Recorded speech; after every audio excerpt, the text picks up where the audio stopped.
Hello, everyone, and welcome to Gabbing the Ghouls, the part of the podcast where we talk about movies we watch between recordings that are not the subject of our episode.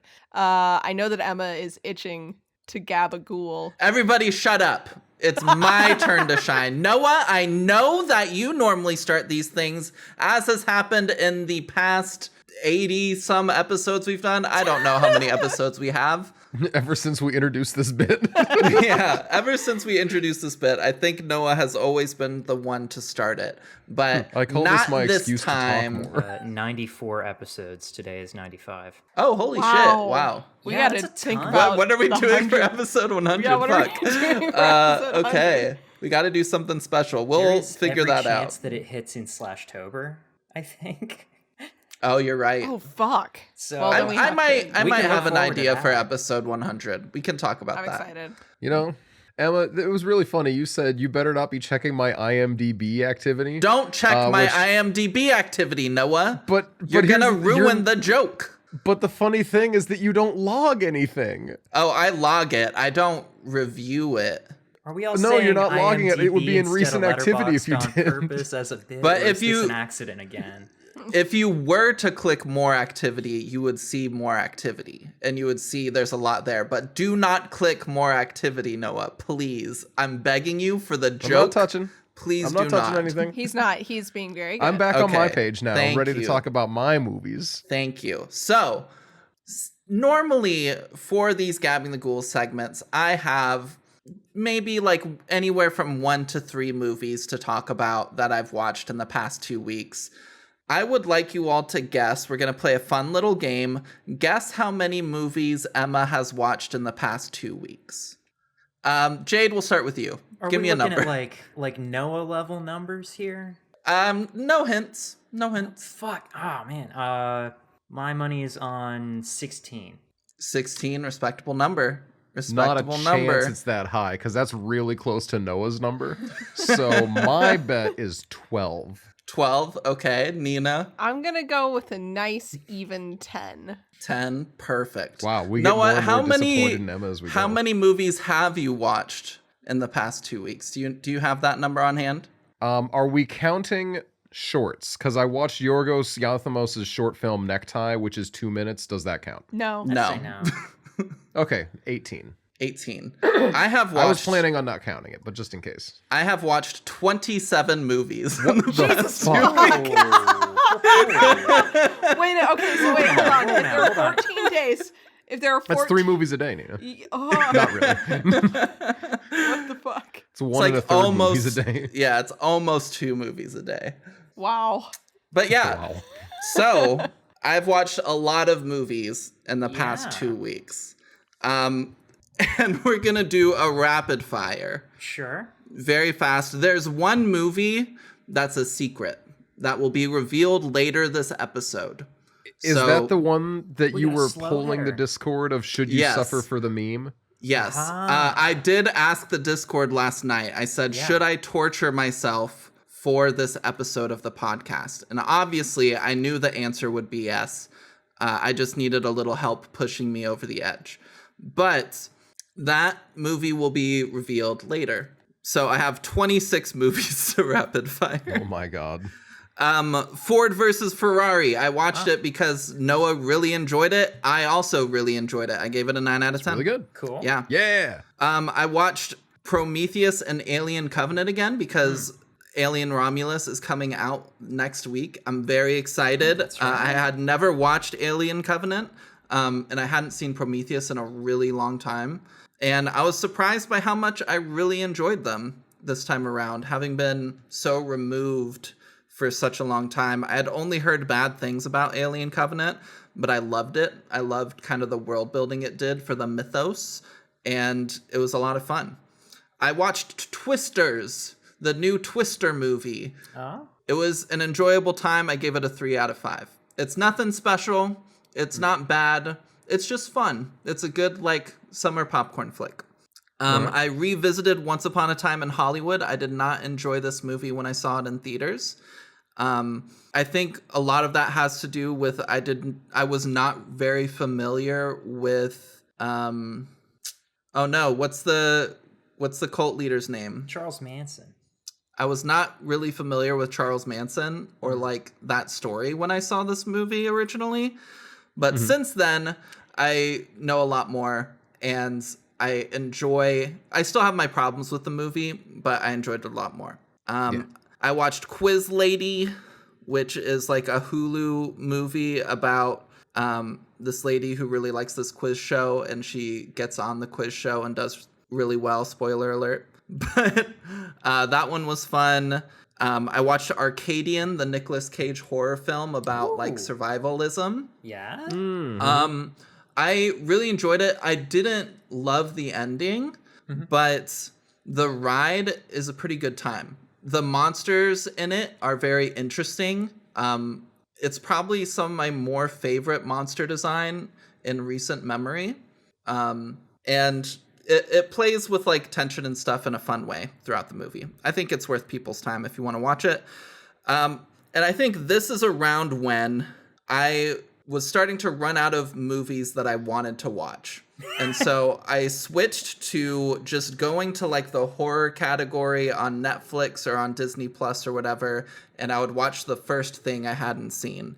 So I watched Abraham Lincoln Vampire Hunter. Oh, how'd you like that?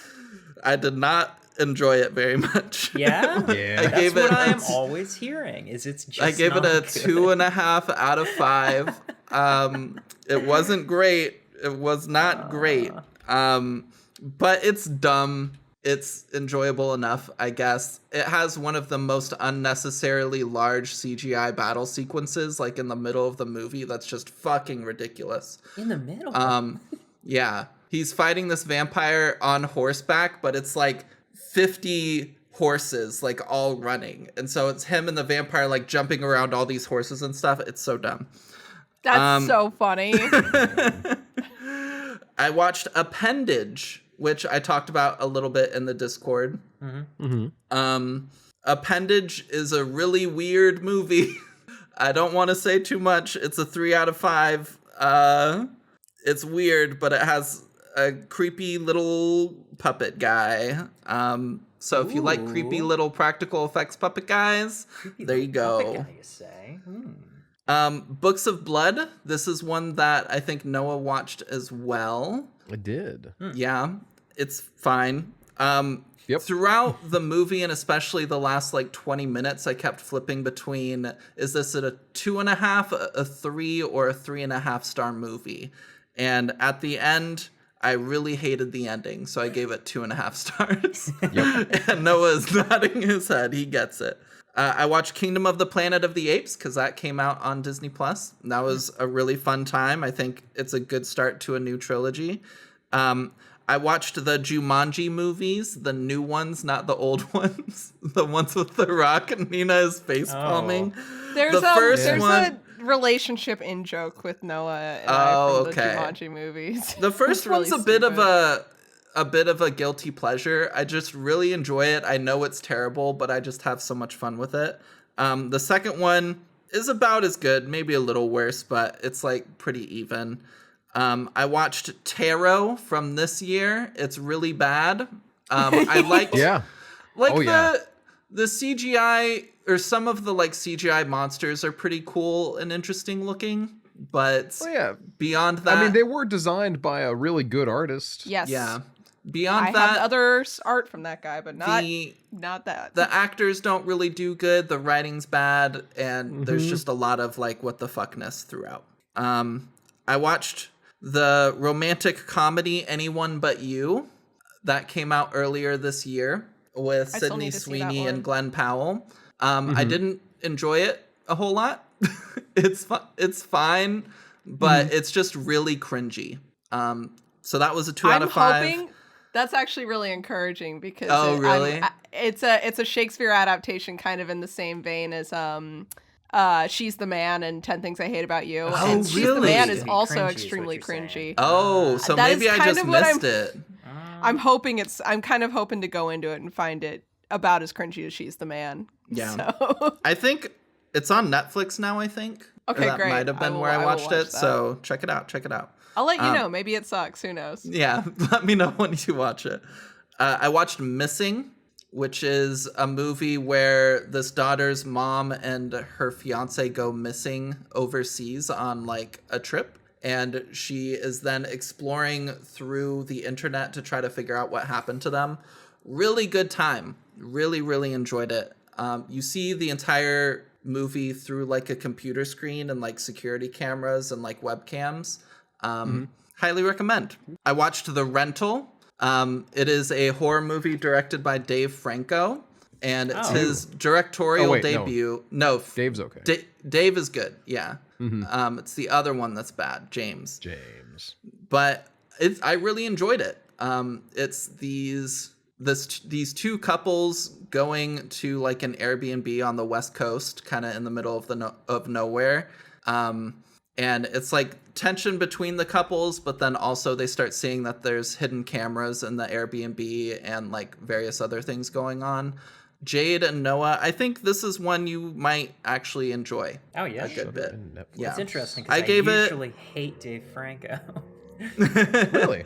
He's not in the movie. He just directed it. Oh, well, that works. He's just always playing characters that I hate so much that, like, that makes sense. I'm just used to hating him when I see his face, you know? I don't think... I don't even know anything about him on a personal level other than his brother existing. Yeah. I gave it 3.5 stars, but I enjoyed my time with it, and I think knowing the movies that you two typically like, you might get a kick out of it. Okay, I'll check it out. I watched Gran Turismo, not Torino. The movie based on a video game. It's pretty... I didn't enjoy it. There's so many, like the Gran Turismo games look very good, but when you're playing them on a movie where like you're using movie level cameras and everything for the rest of the movie, like it really sticks out and it really looks bad.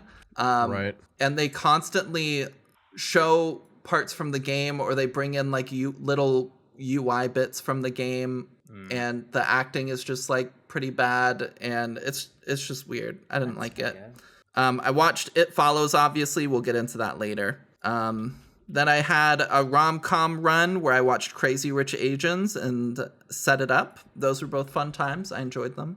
Then I've been showing Piper Rise of the Planet of the Apes and Dawn of the Planet of the Apes because they had never watched any of them. Those are fantastic movies. Love them. I watched Last Voyage of the Demeter, Nina. I hated it. Yeah! It's so much. It's not that it's like terrible. Yeah, No, it's it's not. But it's so awful. much It's just- wasted opportunity. That's really That's does the not thing stick that the really landing. bothers me. Yeah. That's 100% exactly what and I I- felt too. Laughed so hard at the ending. We can talk more about that later, but it's so fucking ridiculous. Then I watched Bumblebee, the good Transformers movie, as many people would say. It was a fun time. I really enjoyed it.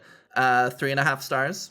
Then the last movie I'll talk about is I watched, and I'm gonna mention it. If we want to cut this movie out, that's totally fine. But I watched Late Night with the Devil. It does have some problems in that it had like a few AI posters that they used for the background before all of the strikes and stuff happened. But I'd heard so many good things. I wanted to check it out, and it was really good. I gave it a 9 out of 10. I had a great time with it. This is what I keep hearing. I've heard that it's an unfortunately great an unfortunately great performance from Desmalkian, where he's like stuck in a poisoned product, and this is what people are going to associate him as a leading man with, versus the fact that he actually can act quite well. Yeah. And he does spectacular. Like, it's shot where you're basically getting kind of live footage of a late night show airing, and it's so well done, so interesting. All the actors like perform exceptionally well. And it feels literally like real, like you're watching like Conan or somebody just film their show. And it's a great time. I really enjoyed it. Now, did I hear correctly though that the whole thing is it's like regular movie, not all like found footage style? Yeah. That's See, that's a bummer to me, just because in my mind, the way this movie really works is if it's all studio cameras catching behind the scenes stuff, but like it is all I would cameras. say like 80 to 90% of the movie is like studio cameras. And then you have like some stuff where during commercial breaks or something, they'll go backstage and like you'll get a couple minutes of stuff being talked about backstage. But yeah, no, I thought it was great. All right. I'm still probably not going to watch it just because the more I keep hearing about some of the behind the scenes like decisions of like even like some B-roll footage that was used and shit, like AI aside, I'm like, you know what? I really just don't want to touch this at this point. And I keep hearing it's really pretty solid. Yeah, same. It's just a bummer. That's valid. No worries. But what did everybody else watch? Well, so me personally, since we're going in reverse order this time, now I'm in the middle.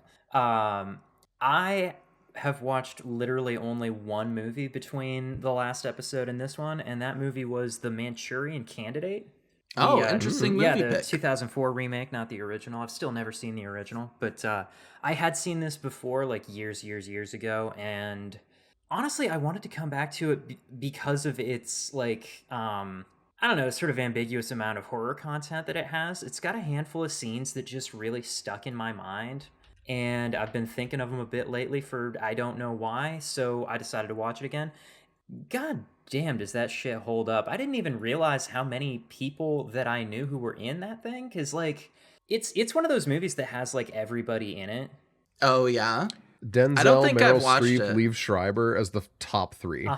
Jon Voight. Jon Voight. Holy shit. Yeah. It's just a lot of names I recognize, a lot of that faces I'm sure I'd recognize more. Later, a lot of names that were already big at the time.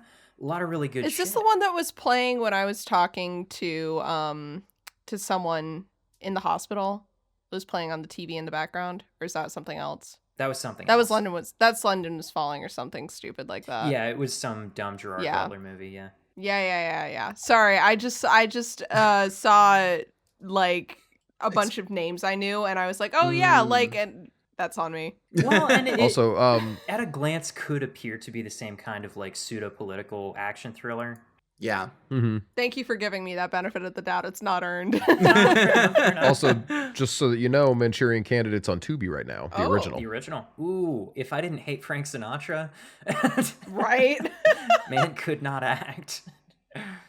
I should watch it probably, but you know, I want to understand like the alterations that they made to the remake when they put it together, because there's a whole bunch of it that like obviously is going to play very differently. Firstly, because they've they adapted it to a different time period, so it's not about what's the original, the Korean War anymore. Instead, it's set in 2004, but it talks an awful lot about like Gulf War shit from 1991. And that's where all the like political statements of the movie are kind of aimed. Yeah. Politics. Yeah. History. I can't comment much. Yeah. It makes me want to watch not to spoiler anything for people who know anything about like one of these movies but not the other, but it made me want to watch Jacob's Ladder again. I feel like it was doing similar things with the Gulf War as Jacob's Ladder was doing with Vietnam in a couple of ways. Okay. That's interesting. Yeah. That's also not true that that's the only movie you watched, Jade, because you watched... well, that is... You're right. You watched Pirates of the Caribbean with us. But so. you guys are going to talk about that in a second, so... That is true. Pirates of the Caribbean holds the fuck up. Holy shit. It do. It's great. One of the movies. We watched the second one too. Yeah, how'd that go? I guess we'll jump into gabbing those two then. Roll right it's into Nina's turn, and then I end. Okay, yeah, that makes sense. The second one is also good. I forgot how much I love James Norrington as a character. Oh yeah. Oh yeah. I love him so much. I gotta say, on a rewatch, and it's not even that it's Johnny Depp. I just don't care for Jack Sparrow as a character as much as I used to. He's definitely a child-coded character. Like, kids think Jack is the coolest guy. Yeah. I'm here for Will and Elizabeth. And he's fun.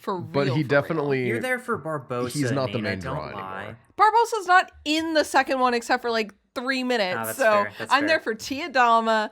And her like extremely veiled telling of a story that she knows very well. Love her. I'm there for Davy Jones. Always. I'm there for Will and his dad's relationship. And I'm there for Elizabeth, just in general.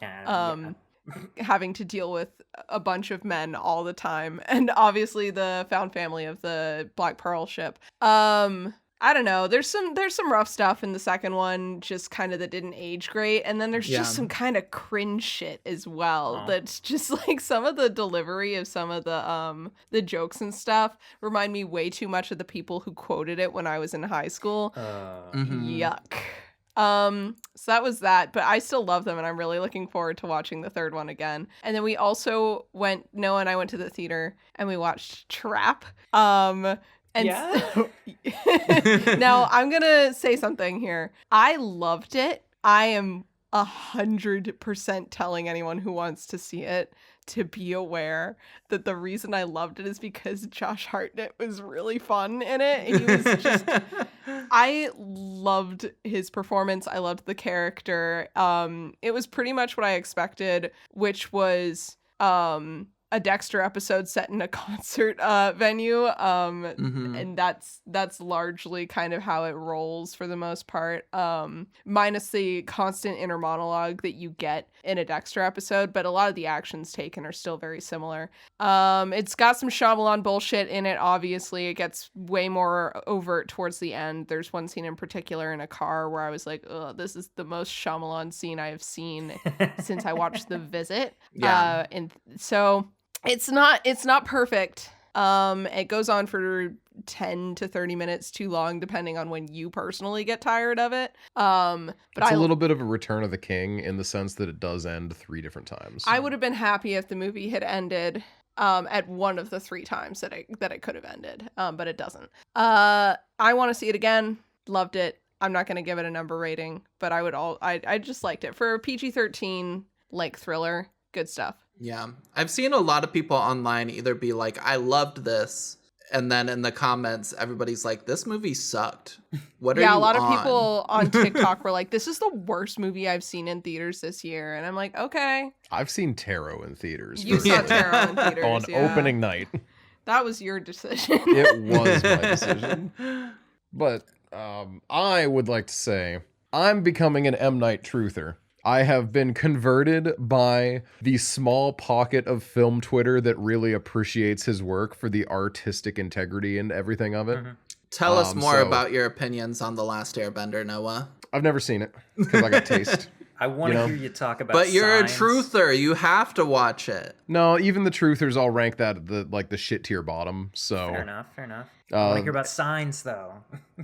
Signs is good. Interesting. You know, it's like, well, here's the thing. A lot of people complain about his dialogue. A lot of people complain about his plot twists. And firstly, he does do the plot twist thing a little bit much. However, and this is a line I'm stealing from someone on Twitter, but I agree with it, so it may as well be my own. At what point does M. Night doing slightly inhuman dialogue that sounds a little bit weird for the majority of his career, at what point do we just acknowledge that's the way he is artistically choosing to write his dialogue? Right, because this is the same kind of thing that people love David Lynch for. Also, Exactly. in Trap, it really wasn't that awkward or stilted at any point. I think, again, there's one scene where I was like, no, nuh-uh. But for the most part, it was pretty...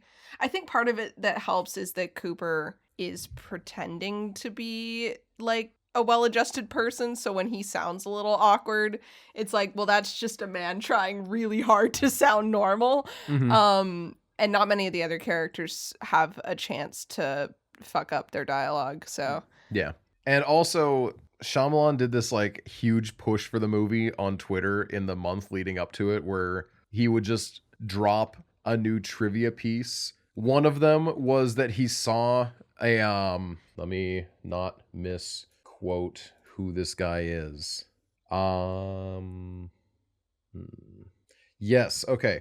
I don't remember what movie he saw, but it has Thai cinematographer Sayambhu Muktipram. He's the guy that did Challengers, Ooh. Call Me by Your Name, Suspiria 2018. Ooh.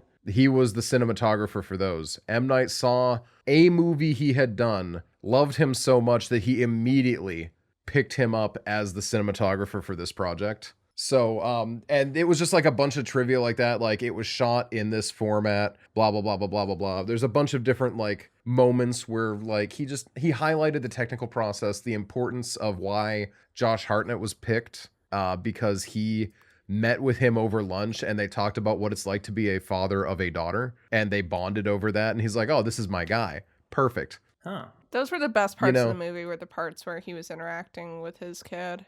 Mm-hmm.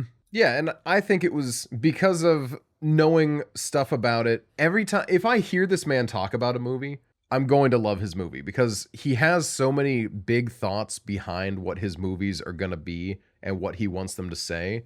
And sometimes I don't pick it up, and other times I do. And that's the problem, right? Is like, if I have to be told what the point is, maybe I should have been able to tell better.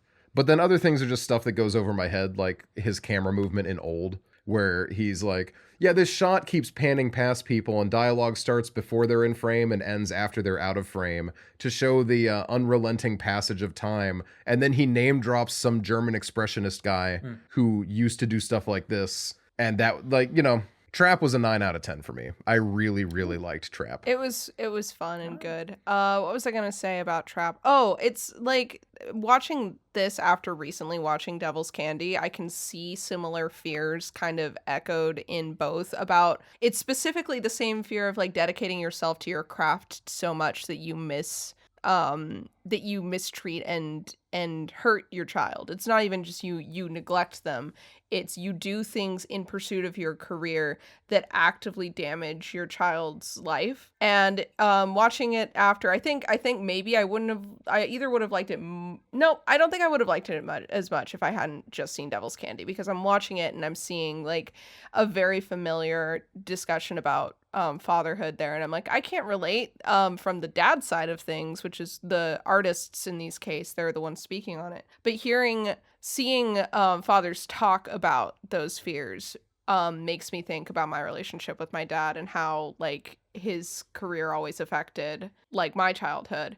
And then it's like, well, I wonder if he felt this way, because if this is a common feeling with men who are really devoted to their careers but still love their children. Like, I can see that, and it was really interesting to see a second film discussing that within a month. Mm-hmm. Right. That was it for me. I was cutting in already. Don't you worry. Oh, I see. Seamless transition. Bitch. You talked about all 3 movies you said you were going to talk about. I did. All right. So I watched the Japanese Cube remake. Yeah. And you loved it.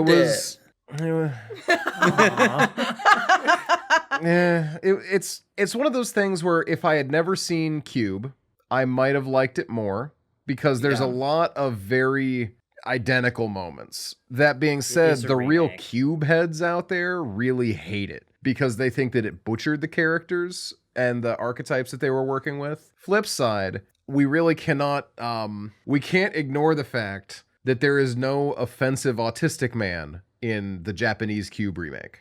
So, you know, there's certain benefits in life. Okay. There's checks and balances, as all things should be. Like, so that's a bad thing in the American version. Yeah, I was about to say, like, what? It's a little rough. What characters are in the original that the fans are so mad about being butchered? Because I don't remember. No, not the fans. The real Cube heads. Right. It's not the same people. People who are fans of Cube are like, oh yeah, it's the cube that kills people. Right. The real Cube heads have like think pieces about that movie, and it's not a movie that deserves the level of thought, in my opinion, that some people have given it. No, God, no. It's a creepypasta made into a movie is what it is. Like, yeah, but from the 90s, before creepypastas existed in that name. Back when that was just an indie horror film and had a neat enough premise and all, but just like doesn't do anything with it. It feels like the setup to a bigger story. Yeah, and unfortunately, every bigger story that we got in the Cubeverse was worse. So, I don't know. Is that what the fans call it, the Cubeverse? Sure, if I can get them to. Real Cube. We're making it happen. Do you think they have like a long-standing feud with Stanley Kubrick fans and the Kubrickverse? I feel like there's they're pretty close. Some overlap there, enough to be confusing when you say it out loud. Yeah. Yeah, it's something that in the advent of internet forums has really died down, but it used to be a really intense battleground. Naturally. But now that you can write it out, it's easy to tell. And you do not want to get in an argument with a Kubrick fan, tell you what. Mm-hmm. Jeez. I watched a bunch of other movies too, though. I watched Possum. I don't know if y'all have seen Possum. I haven't even heard of it. Possum is kind of fucking weird. It's very big in New French Extremity, right? Is it? Or like adjacent movements to it. It's the kind of conversations that I hear it brought up in.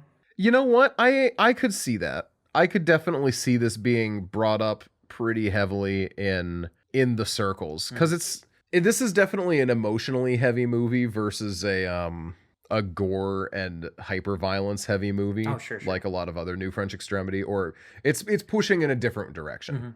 This is kind of the Babadook for people that really did not care for the kid in the Babadook. Oh. That's kind of, I guess, what I would say this is, you know. I think it's pretty good. It's on Tubi and Shudder. I would definitely recommend checking it out. It's 85 minutes long. It's really an atmosphere-heavy movie, though. It's definitely something that you want to make sure that you are aware you are watching a movie that is atmosphere first, verbal cues last. Yeah. So I thought it was really nice, though. That's cool. Let's see. I watched Mirrors, which I won't get into because we're going to talk about that next week. But I did want to make sure that it was actually like worth watching. Yeah. Excited to talk about Mirrors with everybody. Nice. Speaking of New French Extremity. Mirrors is not, but it is Alexander Aja, who is one of the big names. Because of his one New French Extremity film.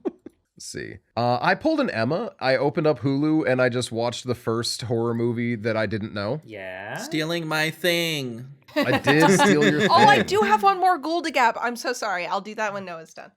Is it this one? No, it's not a movie. It's a TV series. Oh, okay. I did watch all of a TV series, so I can talk about it. So I watched Cobweb, which is it's a bit of a sticky movie.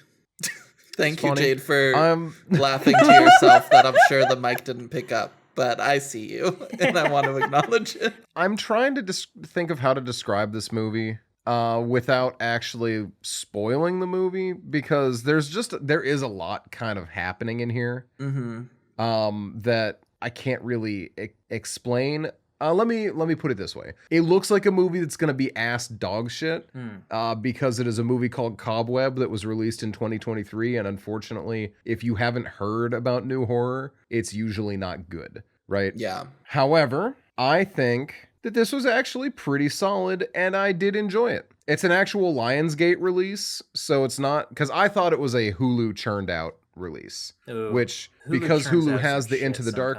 Right, because they have the Into the Dark series where like they're doing one new horror movie a month for a year was the initial run, and now they're just continuing the trend. And to be clear, I support that as an aim, but a lot of those movies do really, really suck. Yes, that is the problem, right? I thought that's what this was. It is not. It is worth watching. I think I gave it a 3 out of 5. It didn't stick the ending maybe for me.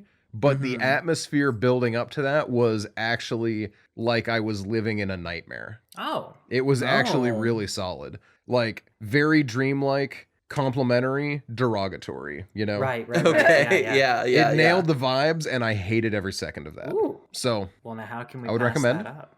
Hulu then autoplayed this movie called The Tank, which is about a guy whose mom died, and then they eventually find out that she owned a fucking vacation home that people always said was haunted. Turns out it's not haunted. They just have a cistern that's full of evil frog monsters. Oh, that's fun. Okay. God, if I had a nickel. Okay. Yeah, I know, right? Not great. It's a truly devastating news because the costumes are kind of neat because the monsters are costumes. Cool. They're Good. Giger-esque. They got severe pussy throat-itis. You know, like that kind of watch your design. fucking mouth. Okay, hold on a second here. What's the name of this movie? I gotta find this shit. The Tank from 2023. This is my great example of a horror movie released in the modern day that you haven't heard of. It is kind of ass. The monsters open up, and I tell you, it is just a vagina. Love that. Wow, Yep. that is definitely... Yeah, I'm looking it up as well. That is exactly what that is. Yeah, that's... It's got teeth around it and stuff, but that is entirely... Yeah, that is what that is. That's a whole ass vulva. Speaking of Teeth, did you know Teeth is getting a musical? Really? Why? Yeah. I don't know. I mean, why? But That it's sounds- happening. So Saw has a musical. Evil it Dead does, has a but musical. the Teeth Saw can have a musical musical. is also fanfic. Okay, and so is the Evil Dead musical. Anyway. What if for episode 100 we do a bunch of horror movie musicals as like a short series? I suggest Yeah, do like as just a an person extended who Gab the doesn't Ghouls. like musicals. Noah is rubbing his eyes. So I also watch Books of Blood. Yeah. Books of Blood, right? Right. I was generally a fan up until the last like 5 or 10 minutes. Much like Emma, I don't think the ending was good.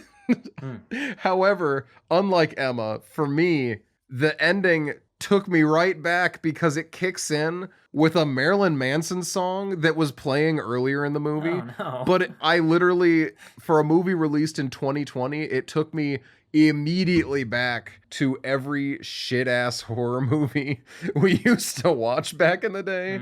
So, you know, for better or worse, Books of Blood is evocative of an era.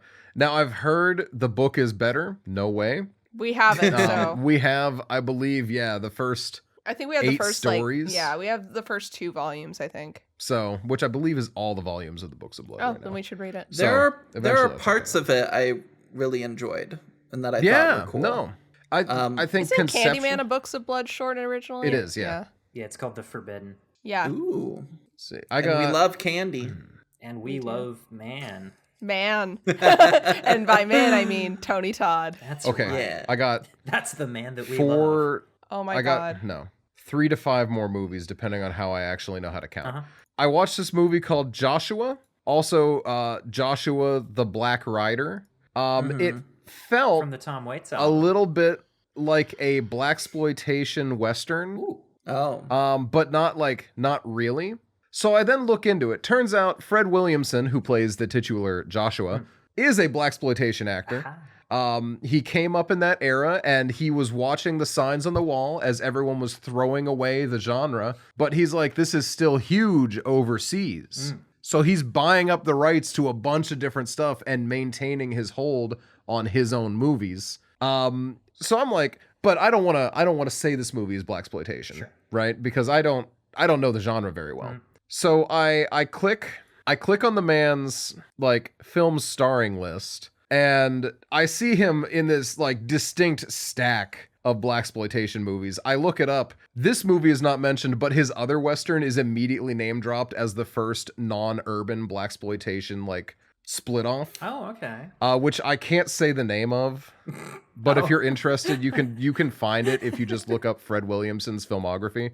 He's a really cool guy, though. I'm like reading interviews from the guy. Why did that not close? I'm reading interviews from the guy. He's talking about how he's like the Black Clint Eastwood in the sense of he likes making these movies where he's this like hardened badass. And now that he owns the rights to his own movies and distribution, you better believe he's not going to ever die and he's going to kick a lot of ass and have fun with it. And proceeded to have like a huge, very successful career in this like genre for a very long time. Now, Joshua, the movie, unfortunately, was a little bit underrated or underwhelming for me. But it's got me interested in more of his work. I'd like to check out just in general, just to see if his stuff works for me at all. I'm interested. He was on MASH. Yeah. Oh. In the movie, at least. Oh. Yeah. I watched... This is my last one. I watched The Girl in the Photographs, which people in the Discord may remember as me triumphantly announcing I had finally found the movie that I was looking for.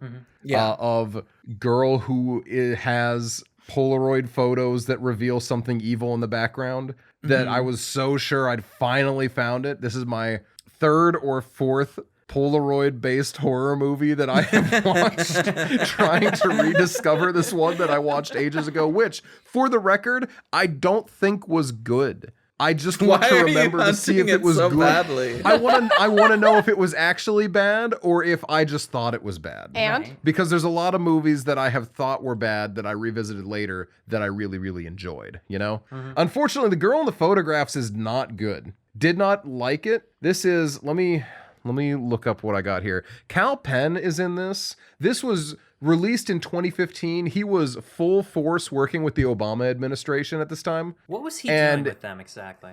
Being famous. He was like some sort of like public liaison guy. Oh, okay, that makes sense. Well, it's not going to be here in his Letterboxd bio. So, but people can look it up and they'll know. They'll be able to see. Yeah. Just for clarification, though, this wasn't the movie.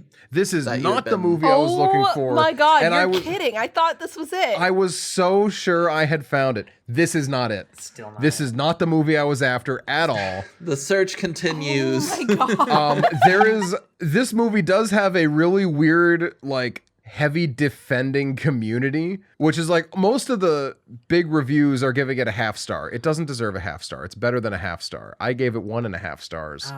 It maybe deserves more than that. But there's so many people in here that are like, I don't know why you guys are in here with these low scores. Here's one from Aaron Buck.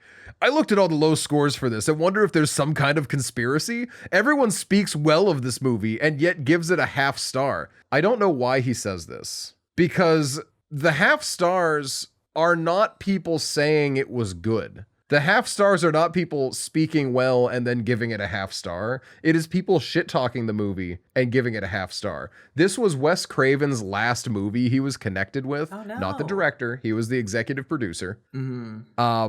And it opens up with this deeply, deeply embarrassing quote. Half a sec. I walked into the room and this quote was on the screen and I was like, what are you watching? So I took notes on this one like it was going to be an episode, because if this was the movie I was thinking of, I was going to make everyone else watch it, right? Yeah. But no. So this movie opens up with oh, yeah. There is, in fact, something obscene and sinister about photography, a desire to imprison, to incorporate, a sexual intensity of pursuit. William S. Burroughs. It's very Life is Strange, the video game. It's like it's a stupid ass quote, in my opinion. Yeah, that it's like guy who looks at the most normal thing in the world and says, this is about sex and it's evil also. Wow, that sounds like something else we're going to talk about in a few minutes here. I don't know. It pissed me off. And then I also was mad because they used a dash instead of an M dash in this quote, which is just kind of lazy formatting. Learn to type, dumbasses. But I'm 45 seconds into this movie and I already wrote down several notes here. All right. But the main reason I'm also getting on this is the cop in charge, the incompetent to the point of like actually voluntarily evil cops in this movie, is also the cop in the movie Polaroid that I watched a little while ago. He's the head sheriff in both. And in that one, he was covering things up. And in this one, he's just like, hey, listen, I know that there's this guy and he's posting these, we'll call them exotic art pieces. It is like murder scene photos where he has posed these women. He's like, I know he's posting these spots where you can see them up on breaking and entering into her like store that she works at to pin them to the community bulletin board. Oh. He's like, I know that this is what's happening, but there's no reason to believe it's targeting you. So, and she's like, has anyone else found these? And he's like, no. Dead silence, you know? And she's like, so there's like clearly issues here, right? And he's like, nothing we can do because this isn't someone who's actually doing anything. It's just photos. Grow up and get over it. Stop being so scared is basically what it is. Well, that does sound like when the photos involve fair, but also breaking and entering to place the photos, at the very least, that is a crime. Yeah. They are. It's a small town, and these are like dead body photos. So at the very least, the small town probably is not okay with like weirdo art. So even if we're going on a bad cop because he hates fun, he should also hate these photos because it's weird. I don't know. There's not a lot of... I just hate this movie a lot. It was not good. I actually hate it more and more the more I'm thinking of it, and 1.5 stars is maybe generous. I watched a couple others, but I don't really want to talk about them. I want to talk about this It Follows. So Oh, okay. Yeah, that is what we're here to talk about. Well, I guess we should It Follows each other to the main episode. Oh, one more. Sorry, I watched Legion. It's a series on it's on Hulu right now. It's a Fox X-Men project that's it follows a character that in the comics is not super popular, a character named Legion, obviously. And I think the show was really, really good. I think it was what Umbrella Academy wants to be, while also dealing with some heavier stuff with a little more tact than Umbrella Academy tried to. Very creative, very fun, very whimsical and dreamlike and weird. And the characters were great. By the end of the show, I was already missing them. I was like, I'm glad that like the show ended well and it was only 3 seasons long, but I already miss all of them and their relationships. It is maybe the most toxic found family. They all make each other so much worse. But I loved every single character, even the ones that I didn't start out loving. So I would highly recommend it if you like Umbrella Academy, if you were disappointed by the most recent season, if you like X-Men, if you like just fun TV shows. Just be aware, like check some trigger warnings before you go in, because it is it does lean more into horror. It's pretty heavy and it leans into horror elements a lot, but I think that it properly villainizes the main character, which is hard to do. But he is a villain in the main comics. That's kind of a spoiler, I guess, but not really. And the worse he gets, the better the show gets. So I really loved it. I watched a few episodes of it when it first was coming out, like season 1, and then I just like never kept up with it, but I need to go back and watch it more because it was really good. Yeah, there were points where I'm like, I think it's going off the rails, and then it like grabbed itself and yanked itself back onto the rails, and I was like, all right, I'm back, I'm good. But also I dropped Umbrella Academy during season 3, like halfway through the season. Hard. And I'm very glad to hear season 4 is bad. Very because bad. That means I don't have to go back and watch the rest of season 3. No, we dodged several bullets there, I think, looking at what the internet has been saying. But yeah. Now let's follow it into the episode. That was my joke. Hot eat the food.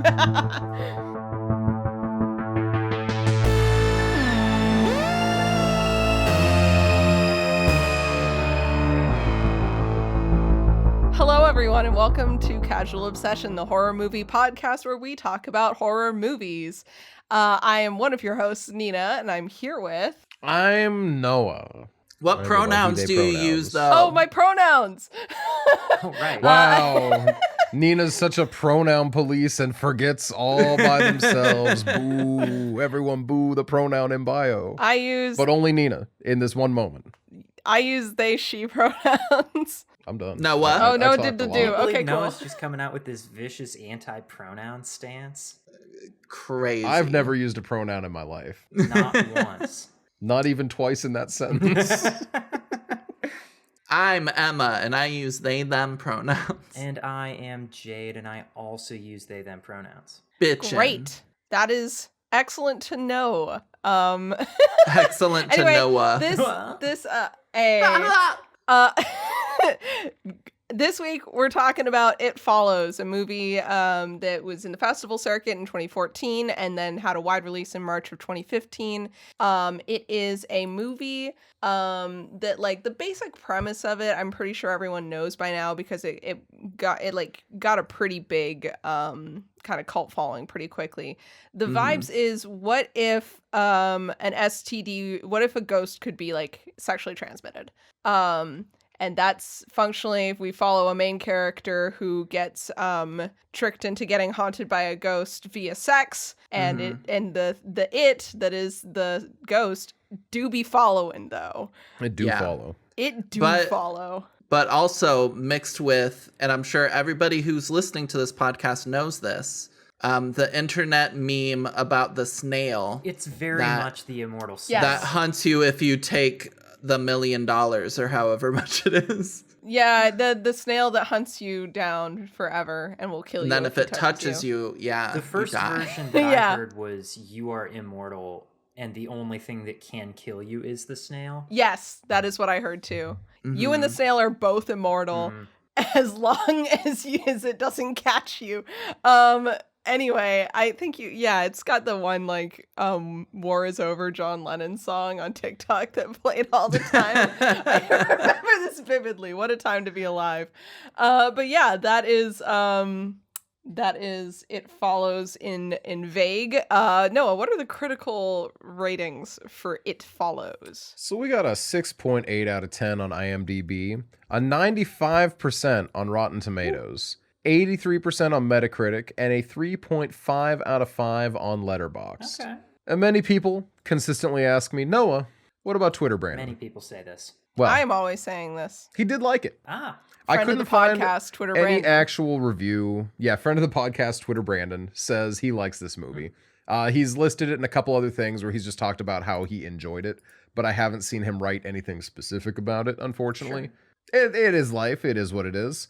However, I got an Ebert from returning enemy of the podcast, Simon Abrams. You may remember him from simply 2 episodes ago, where he dropped some real dog shit takes about Devil's Candy. Yeah. The man is back. About that shit. And guess what? He's wrong as hell about this shit. It's wild how much a single man can misread movies. And he gets paid for this. He does. I was gonna say, I'm not even getting paid for this. Yeah, I was gonna say that I wouldn't mind reading some of his other reviews of movies that I know, just to see, like, is he always the most boring surface level observation man in the world? Because some of the stuff he writes is like close enough, right? Where I'm like, oh yeah. And then other times he says, if you look at the title of It Follows, an unsettling and deservedly celebrated new horror film, and can't tell what the movie is about, then the movie is already working. It Follows, the second feature by its writer and director, David Robert Mitchell, works as well as it does because its creators keep viewers at arm's length. It's a ghost story, though dead people don't necessarily haunt its suburban protagonists. The horror at the heart of It Follows isn't a singular threat, but the vague knowledge that nothing lasts forever. Jay and her friends try to connect with each other physically, but only wind up realizing that while their bonds are not skin deep, they are also not liberating. And I stopped trying to find a through line of this review that I could share, because listen, I definitely chop these reviews up to do some sort of core messaging that I think works for what I'm doing here. You know, that's part of the process of being the guy that goes and finds reviews. Yeah, you cherry pick a little. However, cherry picking this review is just him commenting on the most surface level elements of these teens who are having sex with each other, and that's is sex bad because ghosts come attached to it? They have to decide, kind of thing. And it's like, what do you mean? What are you talking about? What is this? Once again, as usual, this review will be linked in the description of the podcast episode. I don't really want to give Simon Abrams more time in his quoted words, because we read through a little bit of it before the podcast, or I read a larger segment out loud. And he really just doesn't seem to grasp what this movie is, despite rating it a 3.5 out of 4. Like, he seemed to enjoy it. That's much wild. Like he liked The Devil's Candy. Unfortunately, much like The Devil's Candy, where he's just like evil fat Pruitt versus the fitness god Jesse, it seems like his review is once again fully missing the point of what the movie is, to the point of him making some comments about we don't ever get any true indication about what certain characters are thinking and doing. And if he watched the movie, he would have known. You know, you just have to not look at exclusively what the movie is showing you, and also think about what the movie's implying and inferring, and he would know the answers to his, they just really try to keep us in the dark about a lot of this movie. I don't know. Yeah, did you I'm sorry if I didn't hear it, but did you mention this part where he in his review says that the film doesn't tell us how Micah Monroe's character Jay feels about The Haunting, and it's like, were you not paying attention to the whole movie just is anything about her? Well, I mean, her friends are explicitly like, she doesn't really want to talk to you about this when someone comes over to talk to her about it. And it's very clear textually she's doing very poorly. Yeah. I don't know. Simon Abrams really be one of those people that thinks Rent is a musical just about housing prices. Yeah. Mm-hmm. Well, why else would I it be will called probably that? I want to look at more of his reviews later, for sure. I was going to say, I'll be looking at more of Simon's work just to see what this big dweeb is up to. Yeah. He could very much be... It could be that we've just gotten 2 really bad ones. It could. Well, it could also just be like, you got to drive traffic to your website, you know? And if you have an unpopular opinion, or if But it feels so just earnest. get something so completely wrong, people are going to come to correct you. Right, but first of all, it's Ebert. It's not like Twitter or Letterboxd or something. Secondly, it feels so genuine and earnest, and also like he thinks he gets it. Mm-hmm. Reading these, it's like, it really feels like he thinks he is the correct one about these things. Oh no, he gave Abigail 2 stars. That's correct, Nina. No. It might may have be done it for the correct wrong reason. if someone else had given, if Brandon or if Robert Daniels had given it a 2, I'd be like, yes, indeed, correct. But this guy, anyway, I don't want to talk about this man anymore. Let's move on. It's really frustrating because he works on projects with like critics that I do respect the opinions of, and I think that they're correct about what they're saying. It is very possible that we're just getting a bad era of Simon, because those are both 2 movies that are like kind of near each other in their release as well. So I don't know. He used to be a comic book reviewer, which, you know, it's just, there's not a lot that I learned about this man that I really am enjoying. I'm willing to give a Simon Abrams like redemption arc, but would love to for see me him right get now, better. Yeah. Thoughts and prayers. Thoughts and prayers, Simon. Thoughts and prayers. Nina, what do you rate this movie, or do you want to wait yours to the end? I'll wait for mine till the end because I'm hosting. Someone else go. All right. Well, I think this movie is an 8 out of 10. This is the second time I've seen it. I believe I'm the only member of the podcast who had seen this movie already. No. That's not true. I was the only one who had not. I had watched it. No, Nina also had not. Really? I had not, no. Okay, so Emma, you and I, we're the cool cats who have seen this movie before. We're the cool ones. And I liked it again the second time. I still like it. And it was, you know, it's been long enough since I've seen it that the movie was living in the world of the shellfish flip phone meme for me for a while. Yeah. But I still really had a good time with it. I like the synth score. I like the atmosphere of everything. Mm-hmm. I don't know. There's a lot of good camera direction making you afraid of what you might be seeing in the background, even when there's nothing happening. A lot of those big, long, rotating camera shots. Very, very cool. Yeah. I'll go next so that we can save the 2 people who haven't watched the movie before for last, because they're the special ones. Oh, is that how it works? Yeah. So for me, I like this movie. I think it is a worthwhile movie. But within the horror community, I feel like this movie gets overhyped. People talk about it like it's like the messiah of the horror genre in a lot of ways. And like when they're recommending like spectacular horror movies to people just getting into the genre, they'll talk about It Follows and they're like, oh, it's incredible. It's like so good. It's the best thing. And I don't think it's that good. I give it a 7.5. I think it's a very enjoyable movie. I think it's very worthwhile. I think one of the reasons it sticks so well is because when you think about horror and monsters in particular and fear, and you're thinking about like, how do I create a new and original monster that's like unique and memorable but not like overdone, it's very hard because you have like vampires and werewolves and like all of these kind of core concept ideas where you're like, these are like really good, but they're kind of covering the baseline of like imaginativeness, and it's hard to think of something as like iconic as those creatures, but is also new. And there's a lot of monster movies and stuff that'll create movies like Arcadian that I was just talking about, where they create like a cool and unique new monster, but it's like vastly overdone to the point where you're like, this doesn't make sense and it's kind of ridiculous. But I think It Follows does really well in that it presents this monster. They keep it really simple. It's scary, it's cool, and it's just done really well. And I think that is this movie's like strength in a lot of ways. I'm excited to see how they expand upon it with They Follows. I know it's not They Follows, it's They Follow, but I thought it would be funny to add the S. Movie. They Follows. Oh, I'm excited to see what they do with the sequel. But yeah, I think this is a good movie. I think it's definitely worth people's time. And that's my thoughts on it. I enjoyed those thoughts. Jade. Yeah, I was about to say, are you not utilizing host privilege to go last? I think I'm probably giving it...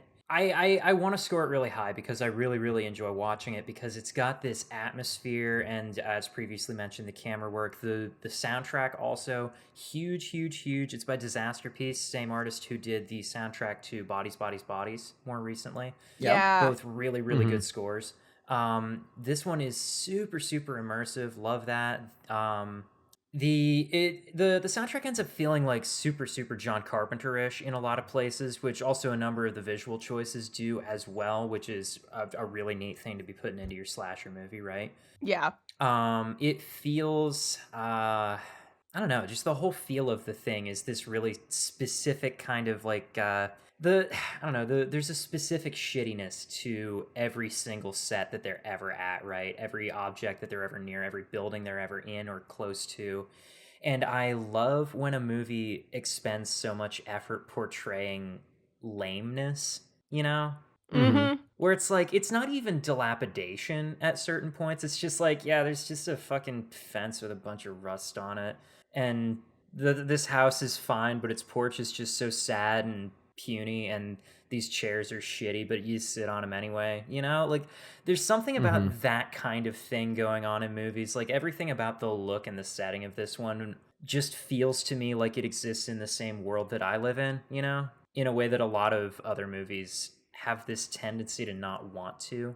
Yeah, 100%.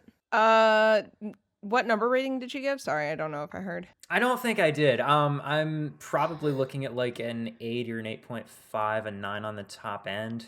But I don't know that this is range. Actually because of the content or like the base concept of the movie, the writing even. It's largely just that like the watch experience is so immersive and specifically engineered to get me drawn in, you know? I in my notes are not as big a deal on this show as Noah's are, but if you take a look at this, it's two notes. For our listeners' information, what is on this note paper that I'm holding up is the title of the movie and then literally 2 notes, one of which is about the soundtrack and the other is about the movie's commitment to portraying lameness. Yeah. Yep. But the way you wrote It Follows is really cool. This is the way that I write It is. every movie title in my notebooks, actually. Oh, nice. So, like, I do think an awful lot of my love of this movie is just coming from the fact that it's doing a ton of the atmospheric stuff that always gets me. I feel as though the general statements of the movie are vastly misunderstood by most people who've watched it. Simon Abrams, of course, being one of them. We'll get to that in a few minutes. It has given me, having seen it now, has given me a new perspective on some other movies that have come out since then, more recently, actually. I think if I had seen this movie before I saw Smile, I probably would have disliked Smile even more than I did. Because I feel like having seen this kind of shows it for as uncreative as it actually is, because Smile is really just kind of It Follows, but less, in an awful lot of ways. All right.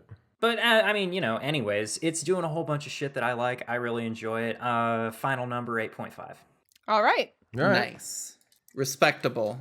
And yeah, Smile is basically just It Follows. Yeah. But with smiles. Smile 2 but looks I fun, think it's but fun. Smile 2 looks fun. But it has the problem where I don't know if my enjoyment of Trap is going to affect my enjoyment of Smile too, because we have two concert-based horror movies coming out this year for some reason. Yeah. With the same kind of like very over the top pop singer kind of character. So I'm interested. It's an interesting like alteration to be throwing onto their concept, right? But also just because it's a Smile sequel, I kind of don't want to go out of the way for it. Yeah, that's fair. Okay, my review of it follows. Yeah. I really, really liked it. Obviously the music is good. I think that it suffers from some character writing issues that I saw a lot in the 2010s, just as far as specifically relationships between characters. I'll get into it in the main episode. I don't like Paul, and I don't like that Paul gets his way. Yeah. But other than that, I really liked it. I liked a lot of the decisions that Jay made. Felt very reasonable and very emotionally motivated in a way that made sense. Even when she wasn't acting in her own best interests, I was like, I can see why you did that. She's a very compelling character. She is a very compelling character, and it also makes sense when we do movies like this, where it's like this same thing has happened to many characters. Sometimes it can feel like, why is this the character whose journey we're following with this same monster if this monster has been killing a lot of people? And with Jay, it makes sense. Jay has a support network that is compelling, and she has she's smart. She has these relationships that would make for an interesting movie. So I'm not like, man, I wish that we had followed a completely different character's journey with this monster. I'm glad it was Jay. So with the compelling characters and the amazing soundtrack and the commitment to, like, the lame sets are one thing, but there's also a commitment to letting the characters fuck up a little bit. Yeah. And to letting the monster look a little stupid sometimes. And it's like, sometimes you have to not want to look cool all the fucking time. Like, there is something scary about watching an otherworldly ghost that's going to kill someone fall headfirst through a window. Yeah. Like, there is something about the way that this movie is made that feels just interesting. Like, they didn't do the most boring way to do this story, and I really appreciate that. I also think it's a bit overrated. Obviously, I think that it was really, really, really hyped up. I'm on Emma's side with this one, but not so overhyped that I watched it and thought to myself, this was nothing. The way that I have with some other like very hyped like 2000s horror movies, like Saw. Even I watched and I was like, why does everyone love this so much? I didn't get it until I watched the entire series, and then I still don't think Saw, the first one, is my favorite. In this case, do you kind of feel like it's almost more that like the wrong aspects of it get hyped up for It Follows? No, because I think the people that I listened to about it did want to talk about what the movie had to say. And did want, not just about, oh, it's so scary, oh, the soundtrack, you know.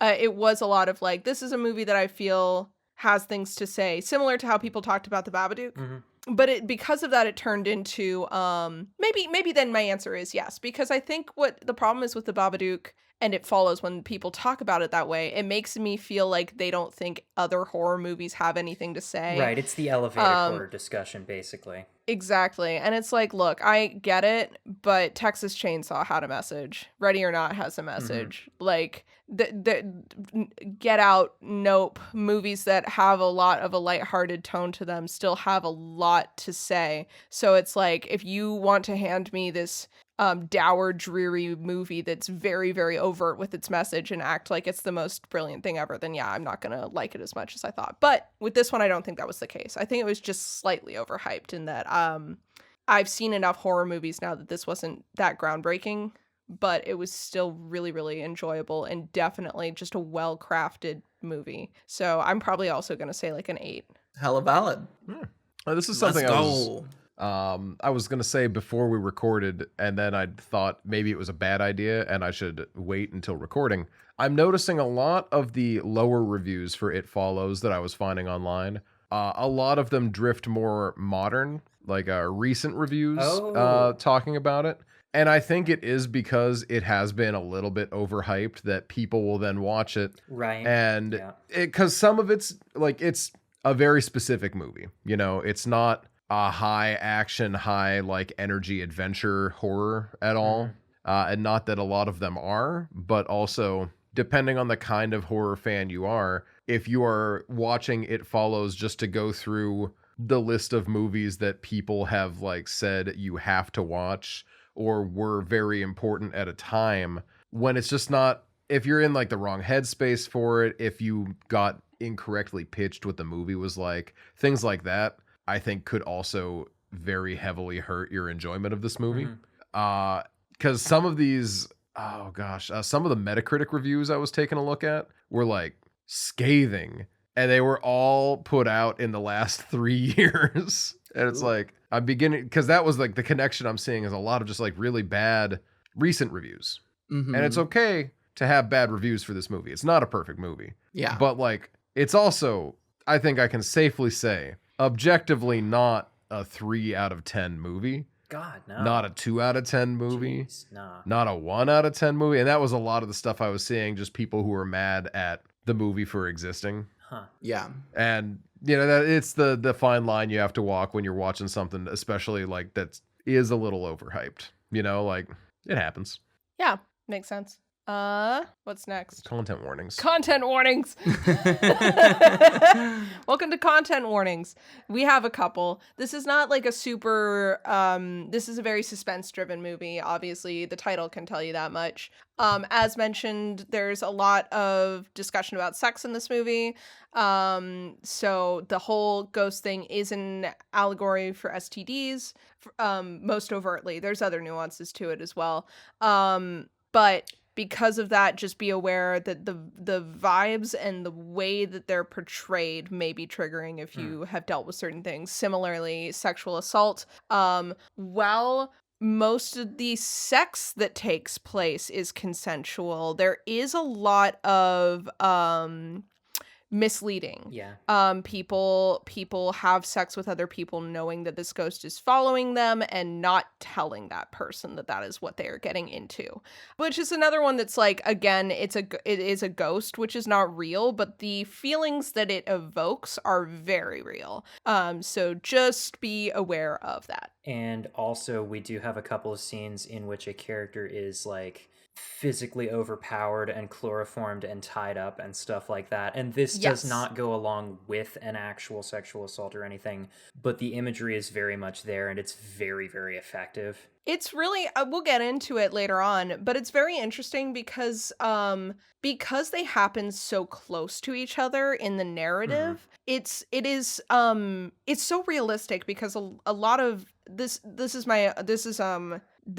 going to be speaking about things, but a lot of victims can feel like, certain parts were consensual and certain parts weren't, but because the parts that are taken seriously were consensual and the stuff that happened like afterward or around it wasn't, it's harder to talk about that, and that is incredibly realistic to that kind of situation, which makes the movie feel a lot more real, because when she is questioned about this incident, she feels like she can't say that it wasn't consensual because it technically was, but to the people who would be asking her, they're asking a very specific question, and the answer is much more nuanced than what they want to hear, which is, again, very, very realistic to how trauma affects people. Yeah. So realistic to the way that very a lot well of done. Those kinds of assaults happen as well. Yeah. Worth noting. Very, very well done, and I think treated very seriously. That's the whole point of the movie. They aren't throwing it in. When I say, and I was thinking about this after Legion too, because something like this does happen in the second season of Legion, and I saw some people talking about how that turned them off of the series completely. But I think in the case of this movie and in Legion, it's part of the overall discussion of the movie. It's not just thrown in there for shock value. It's not thrown in there where some other form of abuse would have worked to further the narrative just as well. It is what the story is discussing and what the story is about. So when I say I don't like this plot point in stories, what I mean is I don't like it when it doesn't need to happen. But in this story, that's what it is all about. But that's it for content warnings. It's pretty in-depth this time because it is a nuanced thing to discuss, unless anyone has anything else to add. There's bodily fluids. Bodily There's fluids. A certain amount of like pseudo incest stuff going on, which is Did I miss with that? it's with the monster. Well, taking the monster like takes not the form really, of but Lovelace. kind monster of. thing. Yeah, and it's that is true. It's I very remember now. much there in a handful of different places and very unsettling when it shows up each time. Again, this is That's a part really of good point. what the movie's doing with it on purpose, though. So it's like, there is a point to it. Yes, but it does make you uncomfortable, and that's okay, cool, excellent. Now how scary would one person who's good at this say that this movie is? Do we have such an expert on the show? I don't know. I'm hearing a noise that says we do. 2 out of 10. Okay.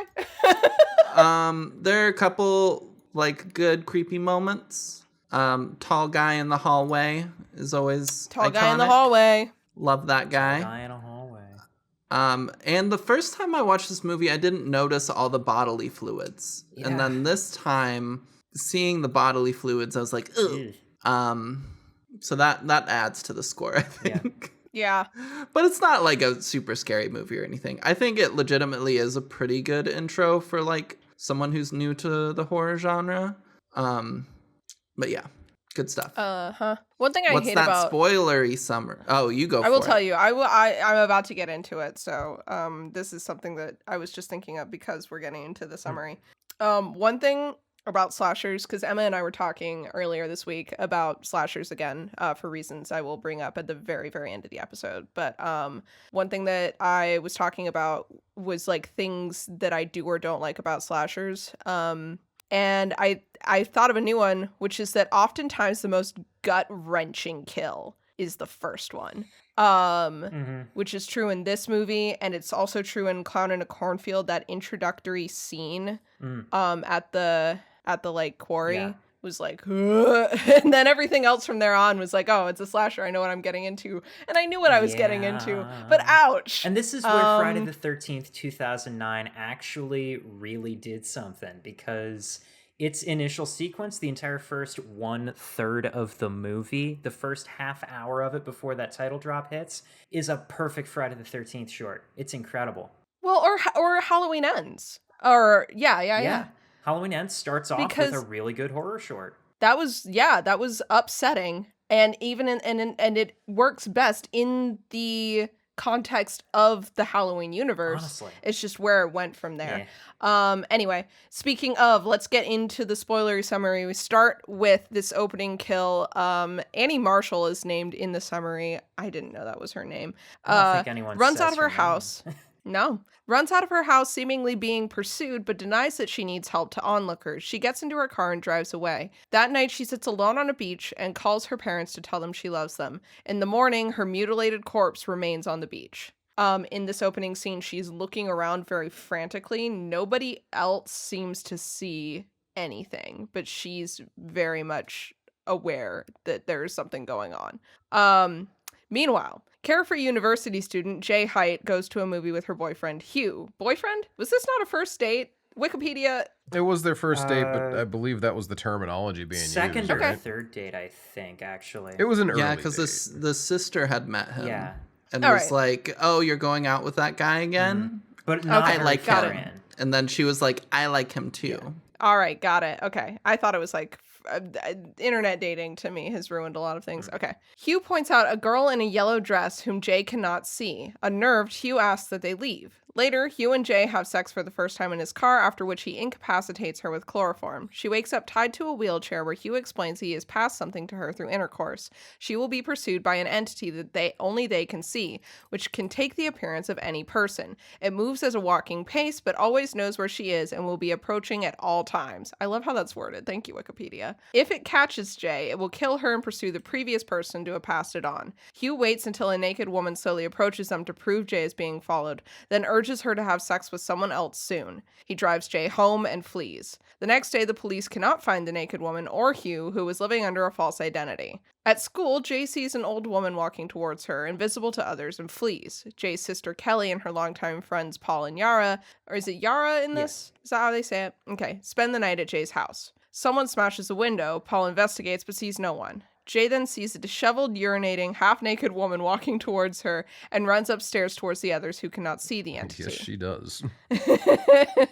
When a tall man enters the bedroom, Jay flees the house by bike. Tall man he is. With the help of their neighbor, Greg, the group discovers Hugh's real name, Jeff Redmond, and find his home.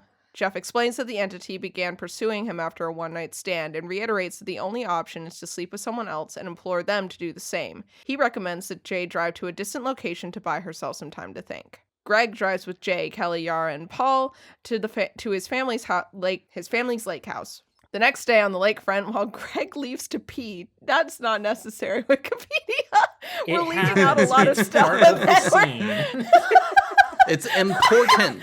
They completely leave out Jeff's doomsday prepper house, but they're like, Greg goes to pee. Yeah.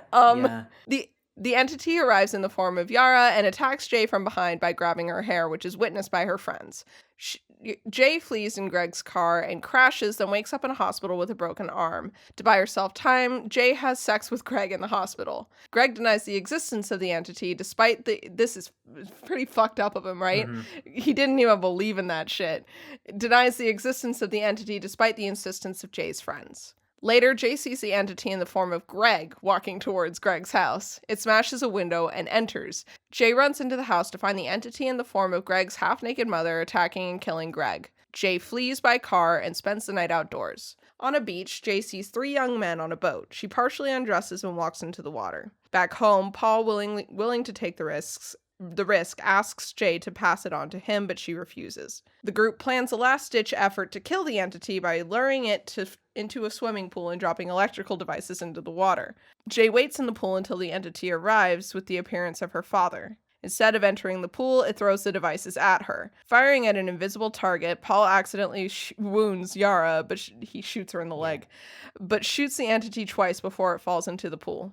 As it pulls Jay underwater, Paul shoots it again, and Jay escapes as it sinks to the bottom. When Paul asks if it's dead, Jay approaches the pool and silently watches as it fills with blood.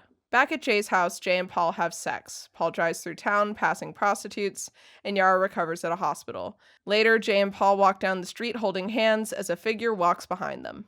Yep, that's Incredible. true. Yeah. Those are... You know, it really does take all the nuance out of it when it just says outright what happens instead of the implications of what happens. Once again, this movie's very atmospheric. Everything that happens in it is about the way that it happens. Like, there's a lot of it that really doesn't translate to text all that well. Sorry, I have to take a message really, really quick, and I'll be right back. I dare. Well, while Nina's taking that message, I can reveal the other movie that I watched. Oh? So... I was wondering if you had done your big secret reveal movie. I hadn't yet. But watching this movie this time around and seeing all of the bodily fluids and being like, ew, icky, I realized I'm asexual. Yeah. And this movie's themes have a lot to do with sex and STDs, and that's not something I can personally relate to. And so I felt like I was missing a lot for this movie. So last night, I was just sitting here thinking, and I was like, Emma, you need to do better. You need to be better. You need to do research. So for my research, I watched 50 Shades of Grey. Jeez! Why would you do that to yourself? I never would have told you to do that if I would have known. I would have. Oh my god. Man, I didn't know we needed to have that. So now I understand sex perfectly, and I can participate in the conversations around this movie.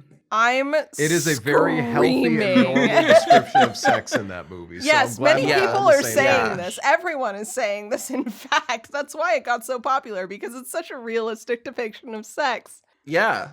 Also, definitely the most porn-like of a movie I've ever seen. Like, it's not it's kind of porn-ish. It's the most close to a porno that I know was in a movie theater for an extended period of time, which is incredible.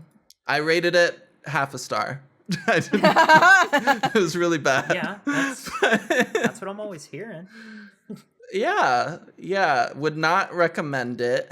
The acting is bad. The way that, like, I mean, obviously the dialogue is bad. The way that the characters kind of like grow closer makes no sense. The guy is just extremely stalkerish the entire time. And the girl's just like, okay. Yeah, he does some controlling fucking shit. And she's like, ah! You know, Noah and I quote this all the time. There's a text conversation where a girl's like, it's like the Discord kitten kind of thing, where she's like, hey, what's wrong with this thing? Is it like is there a gas leak or something? And the guy's like, don't worry about it, kitten. And she replies with, okay, heart emoji. Yay, heart emoji. And Noah and I quote that to each other all the time. And that's what Anastasia is like to me, is that Christian will say some stupid controlling shit, and Anastasia's like, okay, yay. Yeah, pretty much. And I think that I've watched the first Twilight movie, and I know 50 Shades of Grey was originally fan fiction of Twilight. Yes. And it's really funny, like, especially watching the beginning and being like, that's Edward Cullen. I see how this directly mirrors Twilight. And the main girl bites her lip a lot in the early parts of the movie. They smirk at each other? And I'm like, oh my God, it's Kristen Stewart. Do you want me to say there's some very good breakdowns of 50 Shades of Grey as the evolution from Twilight fanfic to what it is, that I could send if you were interested, because it's actually really interesting what the different one-to-ones are and what they were like in the original fanfic version versus what they turned into in the published version, and how she must have been asked to change them by her editors. So if I find them, I'll send them to you, because I think that it's very interesting and kind of funny. Please do. I will. That'd be great. I would love that. So I thought about watching more, because all 3 movies are on Netflix. But after the first one, I was like, I can't do that again. Now, Emma, if it makes you feel better, I've heard the second one is better, but it's still awful. Yeah, that doesn't surprise me. Fair enough. But this movie. Yeah, how did this movie make you feel about It Follows? Well, as we're talking about the movie, I'm sure I'll be able to bring in my learned expertise now. Right. To weigh in on how relationships work and how sex works. Okay. Yeah. So you all just have your conversations, and I'll come in with my thoughts. All right. So one thing in my opinion, that this movie was really lacking, in the scene where they're having sex in the car. I was surprised. Yeah, there wasn't as much bondage as regular normal sex has. Yeah. Handcuffs or a ball gag in sight. Yeah, no chains hanging around, as Hellraiser has taught me. I know what sex is. Pinhead didn't come in. No puzzle boxes at all. Yeah, that's the other thing. My knowledge of sex in movies comes exclusively from the Hellraiser movies and whatever the fuck Strom and Hoffman have going on in the Saw movies. So mine comes entirely from Challengers. Oh, also so fair. I wanted to say, I want to go back to ragging on Mr. Abrams for a second here. Yeah, fuck that guy. I think as someone who's dealt with complicated feelings about sex in the past and sexual encounters, it's really frustrating to see someone's read of a movie completely disregard that part of it. There's so much nuance to the discussion, and this movie sets it up intentionally so that it's not so cut and dry.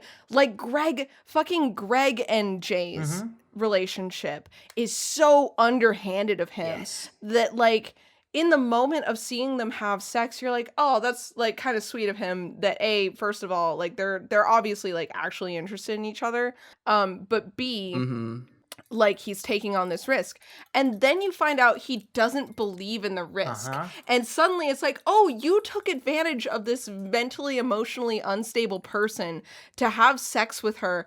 So to basically assuage her fears that you don't even believe are real. Because you're taking pity on her and you get sex out of it. How and the same thing, every man. And that Paul is no fucking better. Yeah. And Jay's Jay like makes figuring it mistakes out at that point, right? Because when he offers, she's like, no, do you really want to help? Because... And he's like, because at the end of the day, even if he believes in it, like, that's not why he wants to have sex with her. The way that he frames it with Greg of why did you have sex with him first? Yeah, as though he should be the default, I would right? have done it. And it's I like, like you. Jay is not perfect. No. It is heavily implied that she has sex with the 3 dudes on the boat and does not tell them what's happening.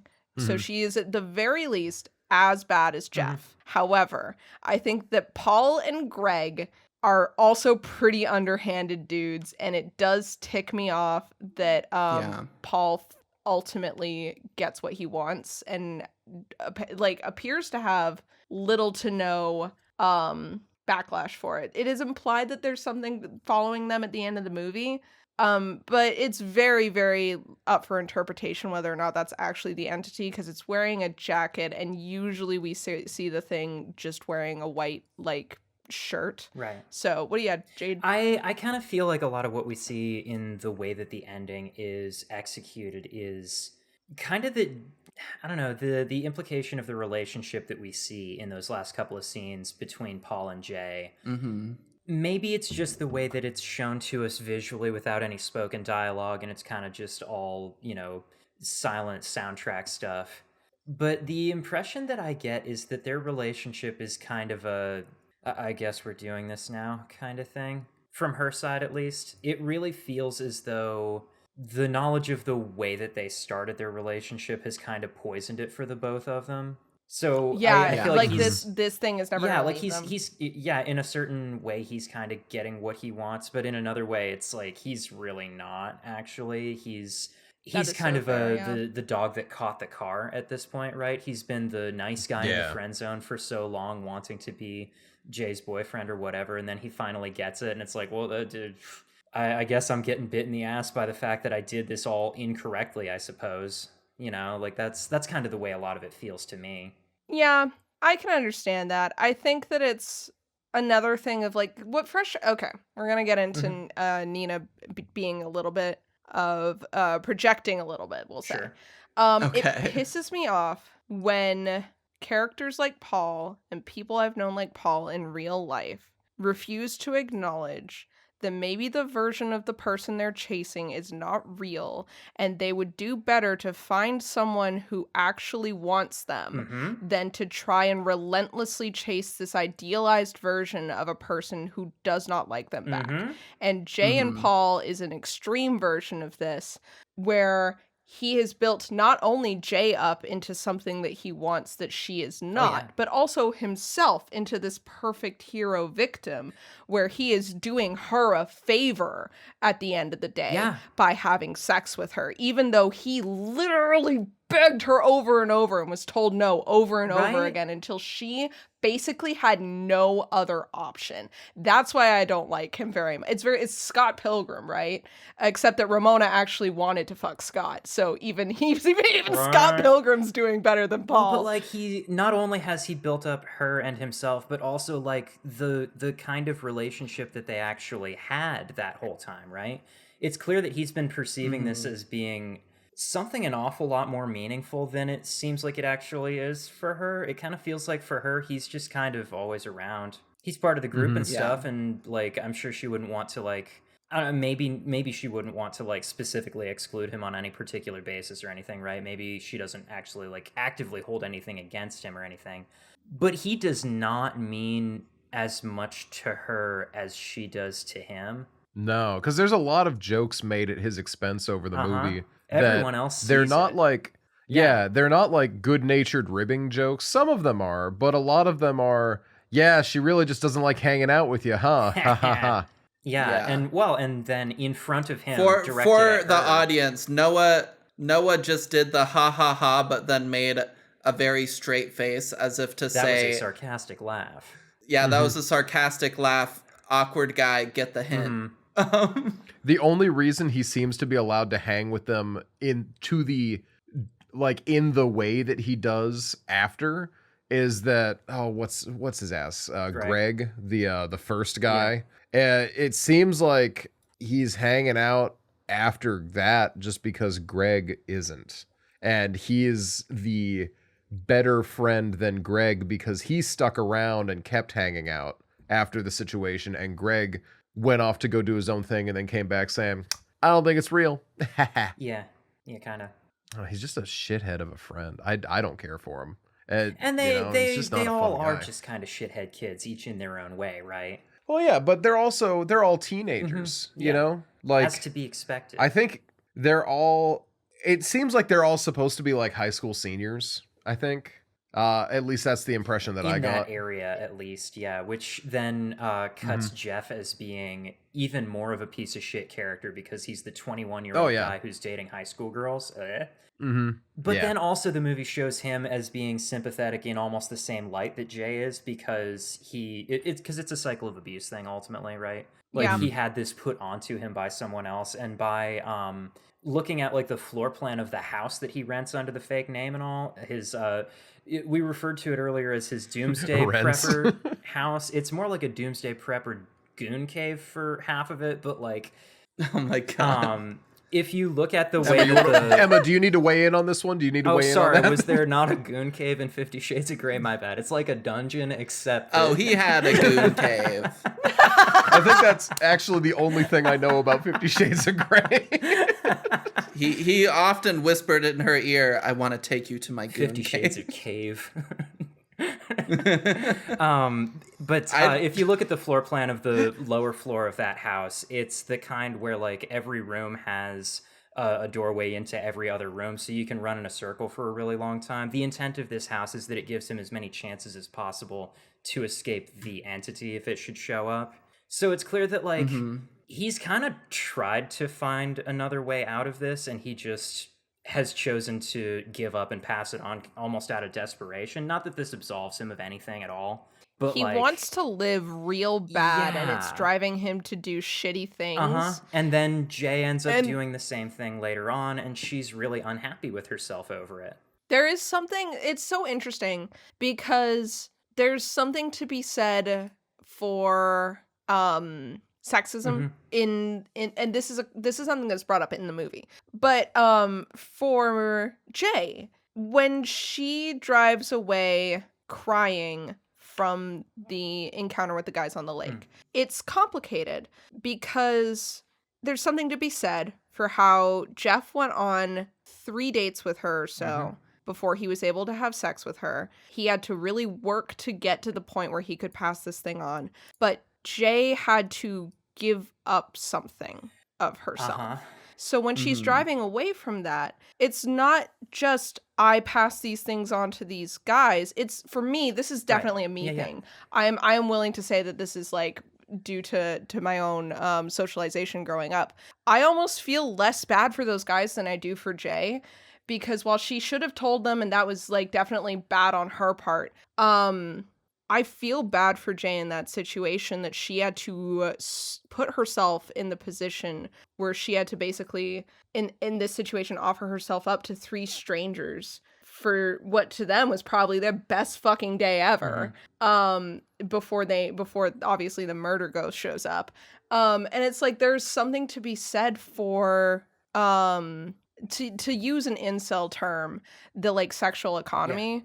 And how different, and because of the way society works, the way that different genders are viewed within that economy, and how it feels like what one person might have to do in this scenario of passing on sex ghost is like it feels different. It feels dehumanizing for Jay to have to do what she did to be able to do something that is still a bad thing, you know? Yeah.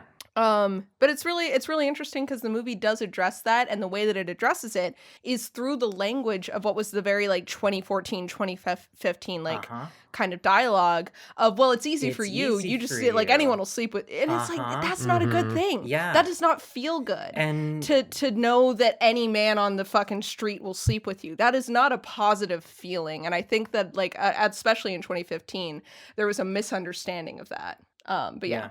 Well, I mean, especially among the teenage boys who are the ones saying it in the movie. Yes. there's a huge misunderstanding, especially from, like, again, Teenage Boys specifically in 2015. I do feel like in the last 10 years, the discussion has come a fairly long way. And at the same time, it's regressed in other circles. Right, but, it's going violently that in was multiple definitely directions. That was definitely something I was hearing a lot in 2015 sure, from God. teen dudes specifically, was like, women can just get a guy whenever they want. Like, that's like a good thing and something also that, this makes like, men socially oppressed, Nina. Haven't you been paying attention? You're so right. I think that's probably another reason why this isn't hitting as hard now as it did then, right? Yeah, we live in a different social situation. Yeah. I want to see, while we're talking about this, I'm going to look up real quick what other horror movies were released in 2014-15. That's a good point. Valid. I want to say Paul's actor is unfortunately one of those people where I'm like, once they embody one role, that's all I ever see them as. And for those who don't know, Paul's actor plays an autistic teenage boy in a show called Atypical. I heard good things about that show. It's problematic in that he's playing an autistic character and he's not autistic. But he plays the character like pretty well, I think. And the show is, I watched like most of a season and I like largely enjoyed it, but I can never not see him as that character. And because he also plays a kind of like very socially awkward, like nerdy character in this, I'm like, this is the atypical character. Right. And I can't like separate the two. That's so valid. Also one of the main characters from the movie. Noah, do you remember The Good Neighbor with old man James Caan? Yeah, Slight and they summary, were like two pranking him. Teens decide to prank their neighbor to think that his house is haunted, so they rig up like a little motor that slams his doors and shit like that. But they accidentally prank him by doing haunting shit in exclusively ways that remind him of his dead wife, so he really, really does think that he's being very specifically haunted by his dead wife, and things go as far south as they possibly can from there. And the two shithead teens have to like reckon with the consequences of their actions, basically, is the horror of the movie. It's pretty good. Can I say if something? I'm remembering correctly. But what's up? That sounds like it'd be good. It sounds like Don't Breathe but not as bad. Another thing that I just realized, because Noah was looking at those movies that came out in 2014, a movie that I hated for the same reasons that I kind of like this one because of how it handles it differently, came out in 2014. Fans of the podcast may remember Spring. I think that Paul and the main male character of Spring hit the same negative buttons for me. They're the same flavor of like quasi-incel character. Yeah. But in Spring, we get the opposite side where he's definitely like glorified, versus in It Follows, I do think that none of these characters are supposed to be good, and we're not supposed to be cheering any of them on for anything other than to see them live. I think that we are supposed to want to see them live and we're supposed to feel bad for them, and that works really well, but I don't think that the movie is telling us that any of their actions are fully justified at any point. And I think it does it's really, really hard to do that in a story and make it very clear, because a lot of the times people will misread movies in the most obvious way possible. Challengers is a great example of this. I saw an edit for just Patrick and Tashi the other day. Like, they cut art out of it completely. Exactly. People will literally misinterpret the nuances of this relationship that is very clearly like, that's the whole point of the movie, and somehow people will still come out of it thinking that art was blameless in the whole thing. Incredible to me. And it feels like It Follows makes it really, really hard for you to say that any character is 100% good and blameless. So, and I really it's hard because the 100% good and blameless example of masculinity is Christian Grey from 50 Shades of Grey. Of course, a man who has never done anything wrong. Yeah, it's hard because the one guy who's Greg is the one that has sex with her and is so he saw 50 Shades of Grey, and he was like, women love an alpha, a guy to just like step in to like domineer and like take control. Yeah, and so that he was going too far into that, but then he missed the legal side of the equation where you get the woman to sign the sex contract. So true, the sex contract. The sex contract is a really important but then thing on the other side of things, Paul was just like wholly into the sex contract, but he wasn't enough of an alpha to like actually pull out those papers and present her the sex contract. Right. Mm-hmm.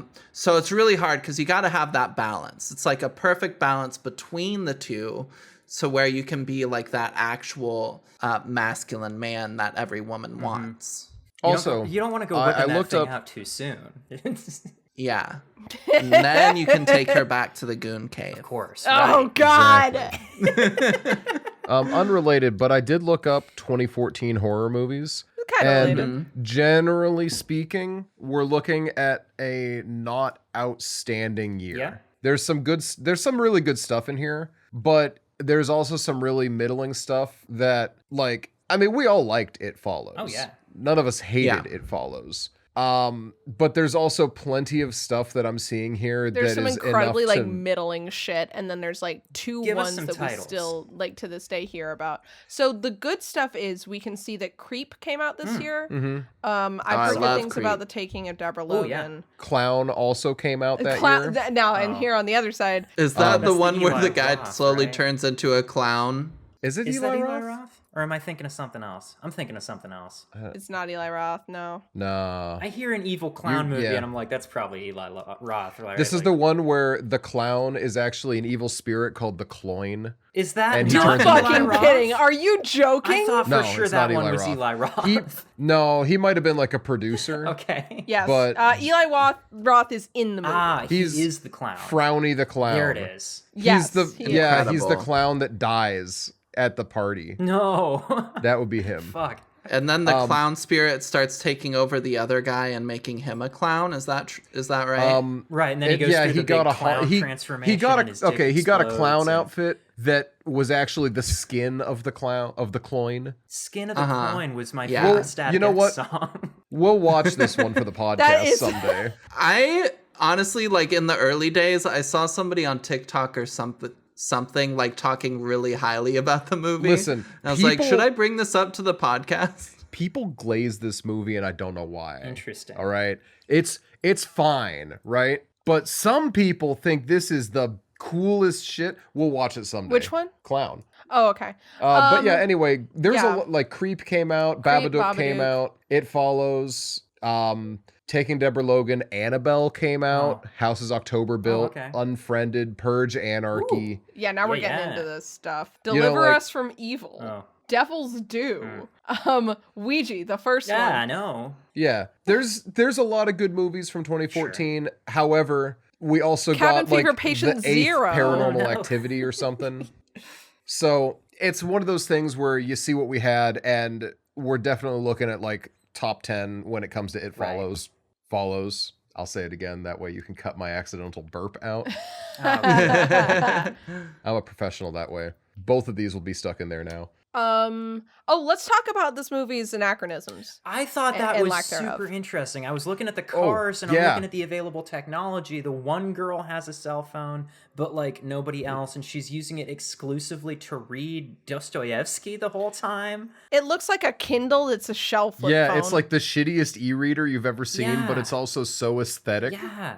There It's are like no the pear other phones in iCarly. And So here's the thing about this, right? The intention behind it was the director wanted to make sure that it didn't feel fastened down in any particular era. Right. So it could be a little timeless. did you catch that it's not fastened down to However- a specific time of year either? There's scenes where Yes. some characters are wearing shorts and t-shirts while others are wearing like jeans and a big heavy coat, and it's just never remarked Yeah. upon. Yeah. It's So- a little bit dreamy, but like not to the point where it's disorienting. Yeah. Mhm. It's on that Jane Schoenbryn shit a little bit. I think it's really funny yeah. that tech-wise, at least, in attempting to make this movie seem timeless, it accidentally nailed it so hard into 2014 because of the aesthetic way they tried to do it. Like into that like era. Like it's such a 10 to 15 feeling movie versus technically timeless. It feels to me like you know how like all David Lynch movies feel kind of vaguely 60s? I feel like this is that, but for like the late 90s and early 2000s a little bit, where it's like, this is very not much authentically that period, but I can tell that that's the year that this director lives in. It's like, yes, there's the Shellfish flip phone e-reader, but every piece of like everything that they hook up to throw into the pool is like a TV CRT. From the 60s, a modern toaster. You know, like it's interesting, a fun variety. Because again, I had just watched Legion when we watched this, and Legion tries to kind of be retrofuturistically in the 60s. Ooh. For the first 2.5 seasons of the show, and then it remembers that from the comics, the origin story for the main character's mom is that she was in a concentration camp, and then they have to nail down a specific year. And it's so fucking funny to me that we've had this weird kind of 60s era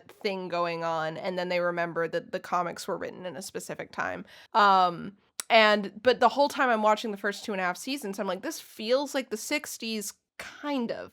But it also feels like 2017 when it was made, you know? Mm-hmm. The characters don't talk like they're from the 60s. And that's something that, like, this movie does in the same way, where these characters don't talk like they aren't from the, like, 2000s necessarily. I think I've talked about this with movies set in the 80s. But I think that, it's a movie feeling timeless is more than just the like stylings and such. I think it comes down to the acting and the direction and the script and the dialogue, because we're talking about like how Shyamalan's dialogue always feels really weird. Watching Knock at the Cabin, honestly, the modern technology in the movie surprised me, because Shyamalan movies always feel weirdly like 90s to me by the way that he right? Yeah, it all feels like Sixth Sense to me. So it's like to see a Shyamalan movie then have like different like technology that typically pops up in modern movies, I'm like, whoa. Because it's also set in a remote cabin, and then we get Trap, where it's like a big part of the movie, and it's the same thing. There's like someone goes on like Instagram Live, and I was like, whoa, whoa. But yeah, I think it's more like subconscious than people think. Making something timeless is not something that you can just decide to do. I think it comes down to way more factors than people think it does. Or at the least, when you decide to do it, there's a lot more committing to it than anyone actually gives it credit for, right? Yeah, I would agree. I don't know, but at the same time, it's like something like Challengers that features Tinder in it a good amount didn't feel like super 2020s, like late 2010s or anything to me. It like Challengers felt, the way that it was shot, Guadagnino, actually, now that I'm thinking about it, like there's something weird and otherworldly and untimely about like Bones and All too. That's just I don't that know what he's time Italian. period that takes place in. I don't think that's No, I'm pretty sure it's just that he's Italian. That's just, it's the oregano in the film, you know? It's a taste of the old country. You can smell the No. Nina, you can't say that. Only Jade. Yeah, you can't say shit like that. I'm not trying to cause a scene here. If I bleep out the part where you say the word spaghetti, this is gonna become so fucking funny. And you won't beep it out when you say it. You're allowed okay for me to say spaghetti. Yeah. Oh my god. Anyway, this is not a conversation that's being productive. Well, anymore. no, I suppose not. Other things about It Follows. We already talked about the soundtrack. Slapping. I've been really into synth recently, right? for many reasons, and this is like this has been adding to it. I've also just been into watching things for the scores a lot recently. That's why I started the TV show White Lotus, because the guy who did the soundtrack is soundtrack on that shit is rad. How do you like the show? He did the soundtrack for Utopia 2012, which is one of my favorite scores of ever. I'm enjoying White Lotus so far. It's not what I thought it was going to be. I'm like 5 or 6 episodes into the first season, and I'm like, this is not at all what I came into it expecting. I expected something more more suspenseful, more like, you know that new movie that's coming out with Channing Tatum, Nope. where he takes these girls to the island and then something's gonna go wrong. Oh, yeah. Yeah, that's what I thought White Lotus was gonna be. That is not what it is. Yeah, it's a little bit more grounded and innocuous than that for the most part, but I think the second season is probably going to catch you a touch more how you expect it to. I am expecting that too, because the second season's going to be the one Aubrey Plaza's That's in, right? Yay. So I would like to talk about the pacing of this movie, because it's really fast, actually. I remembered it being far... I thought it was much more plotting in my memory. That's because of the It and It following. No, it's a lot of movies that I remember. This is why I want to watch that stupid Photograph movie again, whatever it is. Right. Is there's a lot of different movies that I remember not liking for reasons that when I've watched other movies that I watched then, I've realized that those were made up problems in my head. Like maybe I watched this movie at... Well, I mean, I was waking up at 5 a.m, so when I say 9:30, that was like super late for me at the time.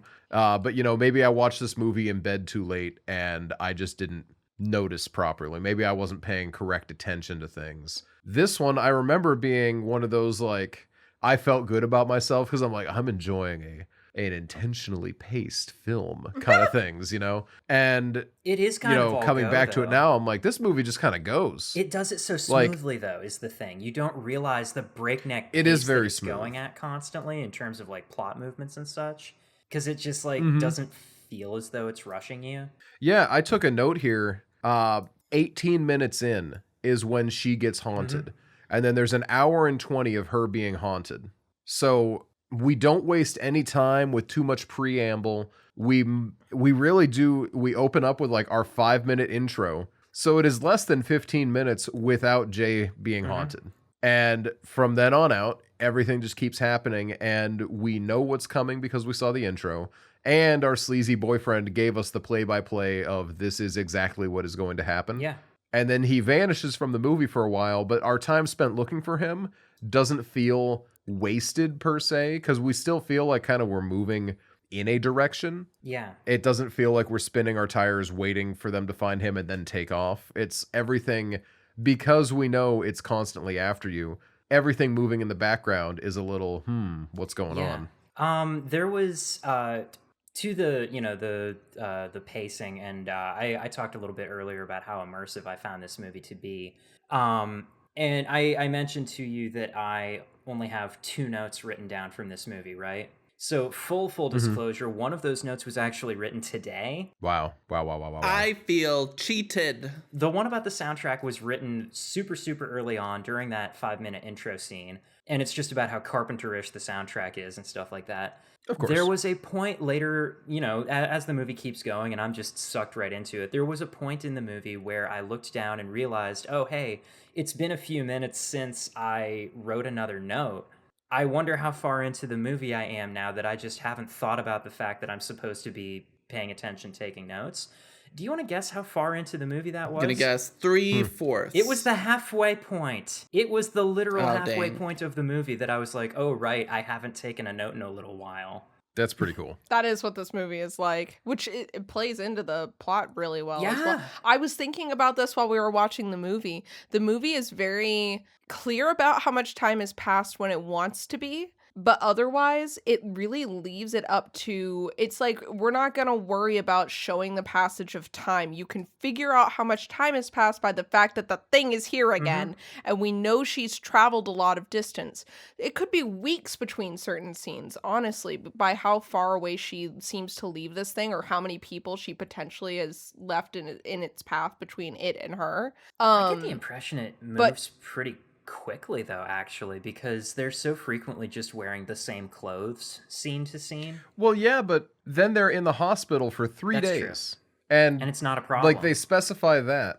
And yeah, that hospital is not so far away from where she wrecked her car, very close to the beach house, that thing shouldn't have caught him. It really feels like it wants you to, part of the way that the thing works is that it moves consistently fast, is what Jeff says when he is talking to Jay is that like it moves at the same pace. It walks where it's going. So putting space between you and it will work. Putting people between you and it will work. It does seem like this is like it's hard to tell if this is the first person Jeff has done this with, honestly. I get the impression with Micah, it's not. It's just not been working for him. I get the impression he was the one who passed it to the girl at the beginning. Yeah, for sure. And then it gets her, so now it's after him again, and that's part of the reason that he's like so off the deep end about it, because like he can't get it to work. He can't get rid of it and have it stay gone, you know? Because Annie also seems to know that it's after her, so which would imply that Jeff also told her about that. Yeah, very, very interesting stuff, especially with the passage of time. I really enjoyed how it didn't, because as a writer, I'm often worried about making sure that pacing makes you, the reader, feel like time is passed, even if it's only like adding a paragraph in, so it doesn't feel like I'm jumping from scene to scene, because that can feel really jarring. And this movie does a really weirdly good job of not giving a shit about that while still not making it feel so jarring that I hate it. You know, it's really well paced whilst it's like action packed without being like nonstop, feeling like we're missing parts of the story. I think one last thing I wanted to say, just in general, was I really enjoyed some of the use of it that may not be logical, but I think that because of the way that the rest of the movie is kind of dreamlike, it doesn't come off as like too distracting, except for one part when it's standing on the roof and it's like, why are you up there? That was not the most efficient way to do that. Because the last time that she escaped from it, she went out through a window. I'll buy that. Sure. I like that. Yeah. But I love how it moves. I mentioned this in the summary. It kills me how it smashes Greg's window and then tumbles through that window like completely gracelessly. It's just, it doesn't move like it's completely inhuman. It doesn't feel like too stiff. But it's not thinking about how it looks. No, it's just kind of doing what it needs to do. And it's like, is this there? I don't want to get into theories because I think theories for this movie are kind of stupid.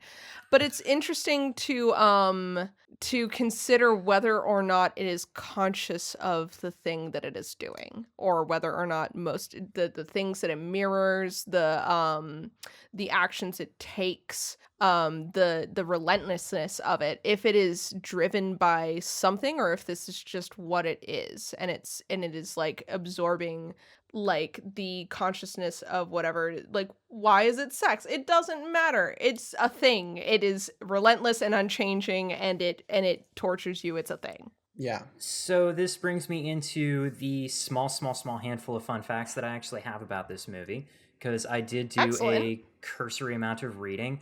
Writer-director says that it's largely based on a persistent anxiety dream that he's had for most of his life about getting followed by something. He says it started when he was like 13, when his parents were getting divorced, so he supposes it's got something to do with that. And anytime that he is stressed, basically, he has dreams about getting chased by something that's like not necessarily making huge progress toward him all the time and stuff, but it's just never going to stop. A snail. It's the snail. He Snail. dreams of the snail. He has dreamt the children yearn for the his entire snail. life. And he said as he got older, he kind of started filling out a little bit of lore for this thing, like the idea of being able to pass it to someone else. And in the starting to write for the movie, he incorporated that notion. And basically, that's the way that the notion of sex even entered the concept for this movie. We started with stalking monster as a starting point, and sex as a means of transferring it from one person to another was just kind of like how would this happen? I guess that could probably be it. Which, to me, kind of debunks everybody whose reading of this movie is that it's about like AIDS or STDs or blah blah blah, because it's obviously about larger and wider reaching, less simplistic issues, right? The stuff that we've been talking about kind of this entire time. I think it's largely more of a cycle of abuse, sexual trauma response, dissociation thing, blah blah blah. all of that said, it's like the STD is the most obvious thing because it is a sexually transmitted ghost, and that is the funniest way to possibly say it. But then when you look at the actual conversation being had by the movie, it's pretty clear that STDs are, if they are a piece of the pie, not the biggest one. Yeah, it's like STDs are catching strays here, if anything. STG. Sorry. I know it's not a ghost Stargate either. SGT. So true. With all of that said, since the entity is sort of more representative of a larger, more conceptual and even societal thing, I feel like it is kind of in this weird superposition, right? Where it simultaneously is aware of everything because it's partially a societal thing, but on the other hand, it's kind of irrespective of literally everything because it's a trauma response thing. I don't know. Mm-hmm. There's a lot going on. Yeah, it's complicated Maybe and it it's is ambiguous. that deep. There's so much of this movie that is left incredibly, incredibly ambiguous. There's a lot of like forms that the entity takes that if you're not paying super close attention, you won't know who they are. Like, there's the kid in the neighborhood. That's one of my favorites. The kid in the neighborhood. The first time that you see it, it's in the form of Jeff's mom, and you don't know this until you meet her as a character. And Jay sees her and is like caught off guard by her at first because she recognizes her and can't say it. At the end, it's in the form of her dad, and she doesn't want to tell anyone else in the room that's tell who anyone. it is. Yeah, like... I loved that. Well, and that's the other blah, blah, blah, trauma, blah, blah. Well, right, yeah, because their dad is dead, and that's a big, big, big, big emotional trauma to be dealing with and stuff. And no, it doesn't have anything to do with this weird sexual encounter that you had with that creepy guy, but it's still gonna bother you about it because these sorts of things show up in ways that you don't expect them to, right? Massive emotional traumas is massive emotional traumas, you know? Yeah. No, I think the thing I like most about this movie is that sometimes a metaphor is so fucking obvious that it's boring to talk about almost. Talk to Me was kind of a situation like that. Yeah, it's about drug use. Whoop-de-doo. There's nothing much more to say. The movie has said it all. It's good. It's a good metaphor. It works really well. It's executed very well in the movie. It's executed very well, but there's really not much to converse about around it versus this one. It's like it's really relatable in a very like visceral way where it's like, yeah, that is what it feels like. And that's the kind of thing that's really hard to verbalize, is like how it feels to have trauma that you cannot recover from, and to frame it as there is something following you. And at the very end, you don't know if there is something still following you. You don't know if you're getting better or not. You're trying. You think you're doing your best. You've surrounded yourself with people that say that they're trying to help you through it. But you don't know if it's really gone or not. You really fucking hope it is. And no matter what, you've got to keep a weather eye out for it because it might just show up. It could just show up again. It could just get you. And I love that. That's something that's very, it captures the feeling of the conversation it's having without overtly addressing a lot of it. Yeah. I want to talk about something about capturing a feeling. The mom sex scene. That gave me a feeling, all right. And here's what I have to say about it. Icky.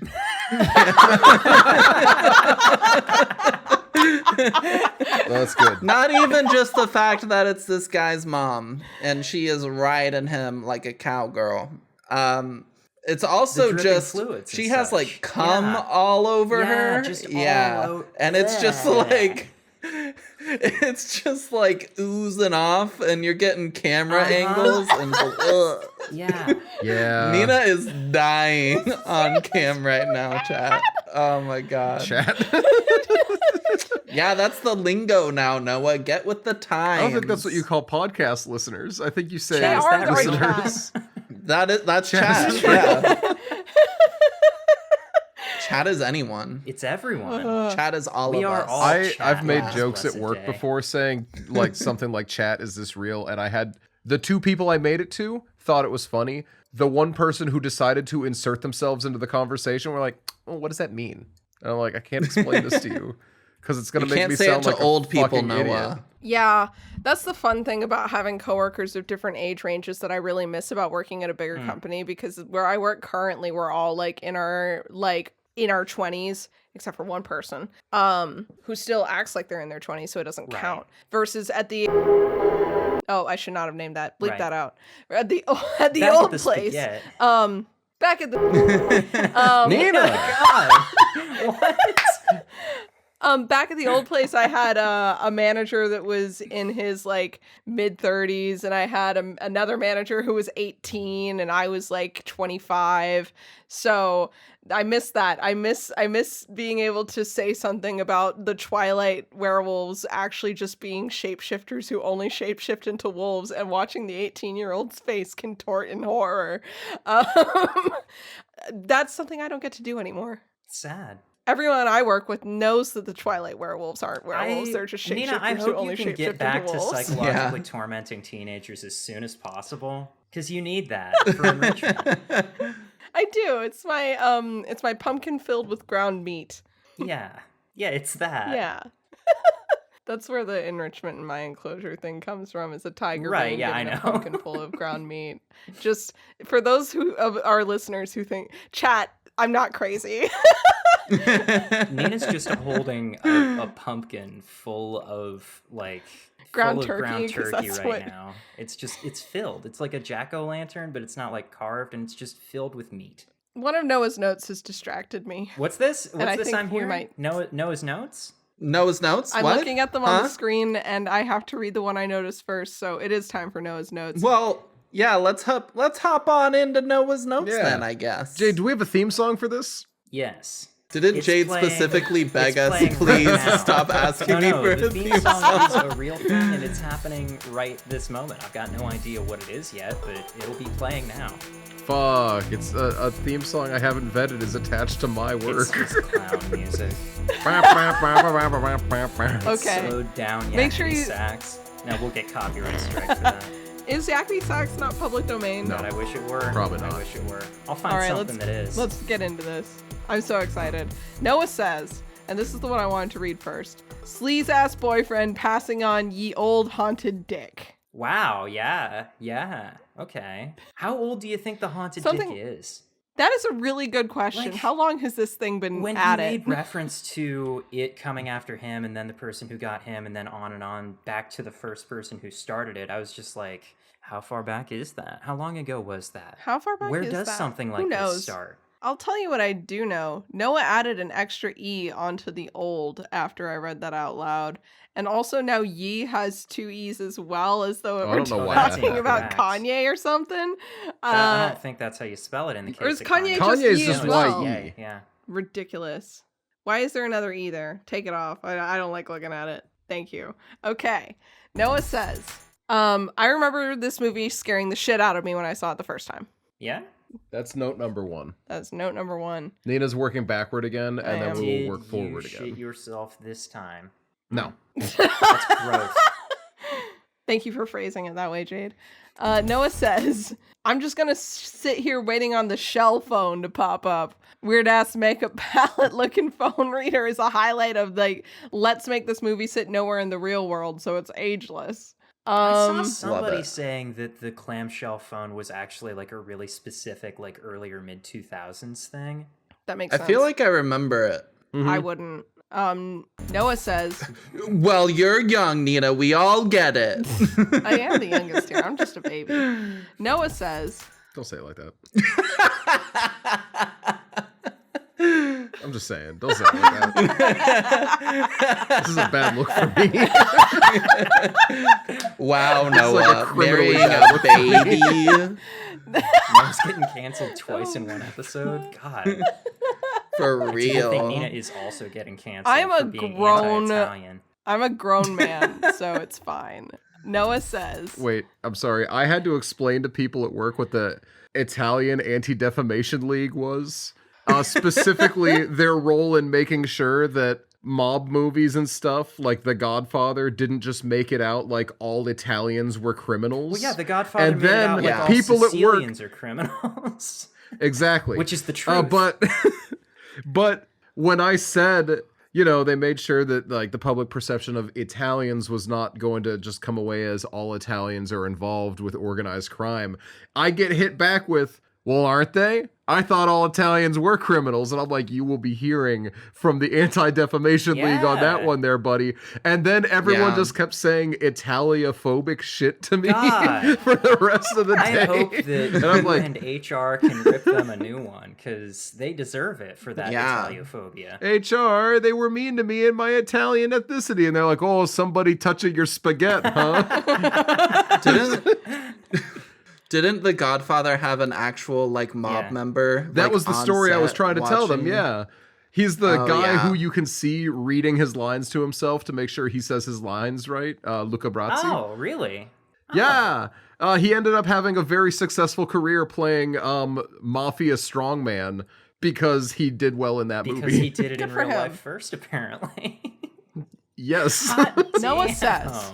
Wait, hold on a second. Before we move on to the next Noah's note here, for the record, I want to clarify something that I said when I made that jab about all Sicilians being criminals. This is because me and Noah, in our family tree, had Sicilian relatives who, all of them, the entire Sicilian side of the family, were in the Black Hand. This is a family joke of mine. Proceed. Yes. Also, okay, got it. The guy who played Luca Brasi was not a member of the Anti-Defamation League. He was the actual organized mafia. Right. I thought that we was gotta who get the our facts straight here. Anti-Defamation League were. No, it's actually or something. No, it's an honest to God group of people who are mad at the mafia and how they tainted the reputation of Italian Americans. Oh, okay. They talk about it in The Sopranos a lot, which is kind of funny. I actually watch The Sopranos, don't I? Yeah, okay. It is unfortunately as good as everyone says it is. That. But that's not what my notes are about, No, even though they could be every week. Noah says... Every week is just Noah's notes saying, God, The Sopranos is really good. Noah's notes say, naked lady. That, yeah. True. Objectively a correct Noah statement. says, what is this about? What is this? Oh, Jay's family is referred to by Greg's girlfriend, Greg's sister, whoever Greg was hanging out with, referred to as they're such a mess. And I now realize it's definitely probably because the dad either left, got divorced, or died. That's probably why they were such a mess family. But at this point of the movie, there is nothing to make us think that Jay's family is anything exceptional in any way. So it's a really out-of-pocket comment. It never really gets followed up either. We never learn anything about anything in any hard terms. We actually never see anybody's parents for the most part. Mm-hmm. I think that it's something that probably could have been cut just because it doesn't feel like it does necessarily super add anything that isn't done better and more subtly later in the movie. But whatever. Noah says, and this is the back to the monster and how well it does, how sentient it is. Noah says, very interesting to know that the monster can wear clothes and just chose not to wear anything on that initial appearance. Because we know that the monster in Midnight Mass, the angel, chooses to be a goofball and come into the church and spread his wings and be like, it is me! Well, right, I don't think this is the... Yeah. He's a dramatic bitch, and I love him. I don't think that's the case with it in this movie. I think that the it that follows, it really feels like it has to be kind of feeding off of the emotions of the people that it's hunting and kind of connecting to that on a subconscious level and not making the explicit emotional choice to appear as one thing or another. But if it was, it would be really fucking funny to appear the way that it does sometimes, specifically Naked Man on the Roof. Very good.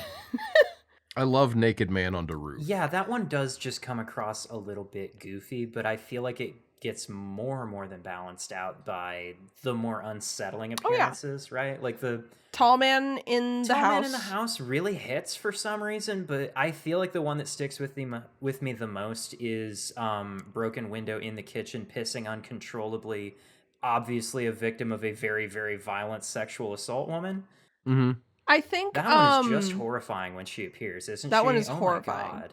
I think that the reason Tall Man in the Bedroom hits is because you are expecting a person, but you are not expecting a tall person. Yeah, you're not expecting 8 foot tall skinny man. He is 7'7", actually, and he is one half of the world's tallest twins. Oh. Very fun fact. That there's another one. That's crazy. He's so tall. He is so it's tall. Too much man, but there's two of them. There's two of them. Too much man, if you will.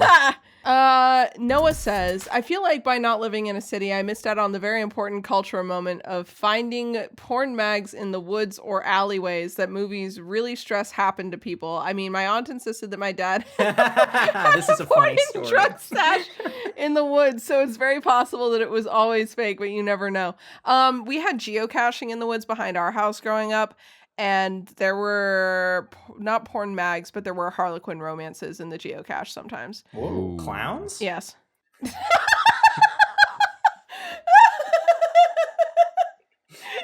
Yeah. Anyway, clown porn in the woods. I found a bunch of... Well, I didn't find. I was tasked once with putting a rather large number of old Playboy issues into a dumpster at a job once. It was just a big ass like barrel full of garbage, and about half of it was old issues of Playboy. Huh. Yeah, this was incredible. You didn't keep those? As a matter of fact, I did not. I was just like, hey, what the fuck is all of this? And into the dumpster it went. Noah says, hell yeah, boys, we in Detroit. Here's hope. Detroit, he says. I didn't want to say that. I said it right the way Detroiters say it. Anyway, Noah says, here's hoping Don't Breathe isn't here, or it could get even worse. Or the Barbarian, separate line, the Barbarian from the movie Barbarian. That would also be bad. Imagine that all three of those movies are happening at the exact same time. The Don't Breathe guy versus the Barbarian guy. Well, what's really funny, firstly, Jesus, yeah. What's really funny though is I make my note about Don't Breathe, and then about 10 minutes later, we're looking some like casting up. Turns out that Greg is played by Daniel Zavato, who plays Money from Don't Breathe. Oh, and also the hot priest in Pope's Exorcist. Yeah, Father Esquivel. Father Esquivel, yeah. Well, how about that? And on top of that, the guy who plays Hugh Jeff is that dude from How to Blow Up a Pipeline. Yeah, he was also only 24 in this movie, despite looking 30. And then they said he was 21 because they're a bunch of liars. And then they said he was 21. There's a lot going on with his age. He just... This guy should be playing a high schooler in a Sam Raimi movie. He should. Now, currently. Noah says... there's a lot going on. That it's all just plot points. Noah says... Paul, calm the fuck down. Don't be jealous yet. Because, knowing that this is right after they fucked. I don't know why I put yet. Yet might be a typo. I might have meant to say don't be jealous here. Regardless. That's way less funny. Yeah, also Paul, what the fuck, man? Yeah. Noah says, clearly a group choice to have Greg do this, or at least a group conversation, and Greg is clearly also the only one who doesn't believe in it at all. Which is, very interesting. It does feel like they all had this conversation. And Jay, because later on it feels very clear that Jay picked Greg over Paul. That must have been a really awkward conversation to have. Well, yeah, when she's talking to Paul about it, he asks why, and she's like, I thought he'd be okay. Yeah. You don't seem capable, Paul. I know Greg fucks and you don't, Paul. Literally. Noah says, Paul, you suck ass, man. Why are you such a... Why are you such a... I liked you too, not just Greg. Why can't I take a spin on the coochie that kills you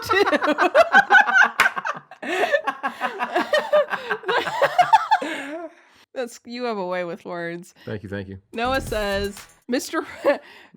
Follows really hates this new idea of hiding in the pool and decided to use the plan against them. That is the best moment of this creature. And the first, we see 2 times where it has this very clear, moment of, processing before it makes a tactical decision. First, when Greg's door won't open and it kind of stands there for a second and then moves around to the side to break the window. And then with the pool, you get the feeling that it came in, it stood and it stared at Jay in the pool and was like, I can't fucking swim. Oh, look at all this electrical shit, and starts just chucking it at her. And it's very interesting how it seems like it does have a slow loading time of alternative paths it could take when it comes across an obstacle, which is really fun. Noah says, me setting up throwable stuff all around the pool. Okay, we're going to throw all this stuff at the monster and it'll be great. It will not turn these against us. There's no way this can go wrong. Noah says, Paul is incompetent as hell. Maybe don't shoot toward your friends. Yeah, he can't even see it at the time that he's shooting at it. So he just fully is just shoots Yara. Yeah, like Jay shooting toward her friends. That was bad crazy. enough. Right? That was crazy. Paul, who can't see the monster, opening fire toward all of his full friend group. Yeah, and it's... Is this it? You gotta keep pointing. Is this it? Terrible. Fuck yourself. Also, I would like to take this as an opportunity to shout out Yara for being such an absolute trooper. She gets shot in the leg and she never complains, never makes it about herself. Yes. Yara is, no offense to Yara, she's kind of a non-character. That's the point of her presence, I think. A lot of the time. I think she's just there to flesh out the friend group, but I do think that her relationship with Jay, when they get it, how subtle it is really sweet. Noah says, Paul, hey, since you didn't fuck me, I can't see the monster. Can you tell me if it's around? You have to point at it. I can't see it at all, because you didn't have sex with me.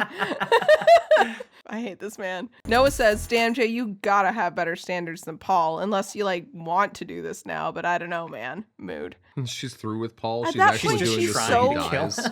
Trying to kill him. That would be me. I think she's so broken down at that point. She partially... She's giving up projecting and again. passing it off to someone She is because giving he's up. acting willing enough for it, right? Yeah. Mm-hmm. Because he knows. And what are her other options? To sleep with someone else again, which she clearly didn't like. Paul doesn't have a problem sleeping with people who don't know, apparently, implied by the movie. So that's great.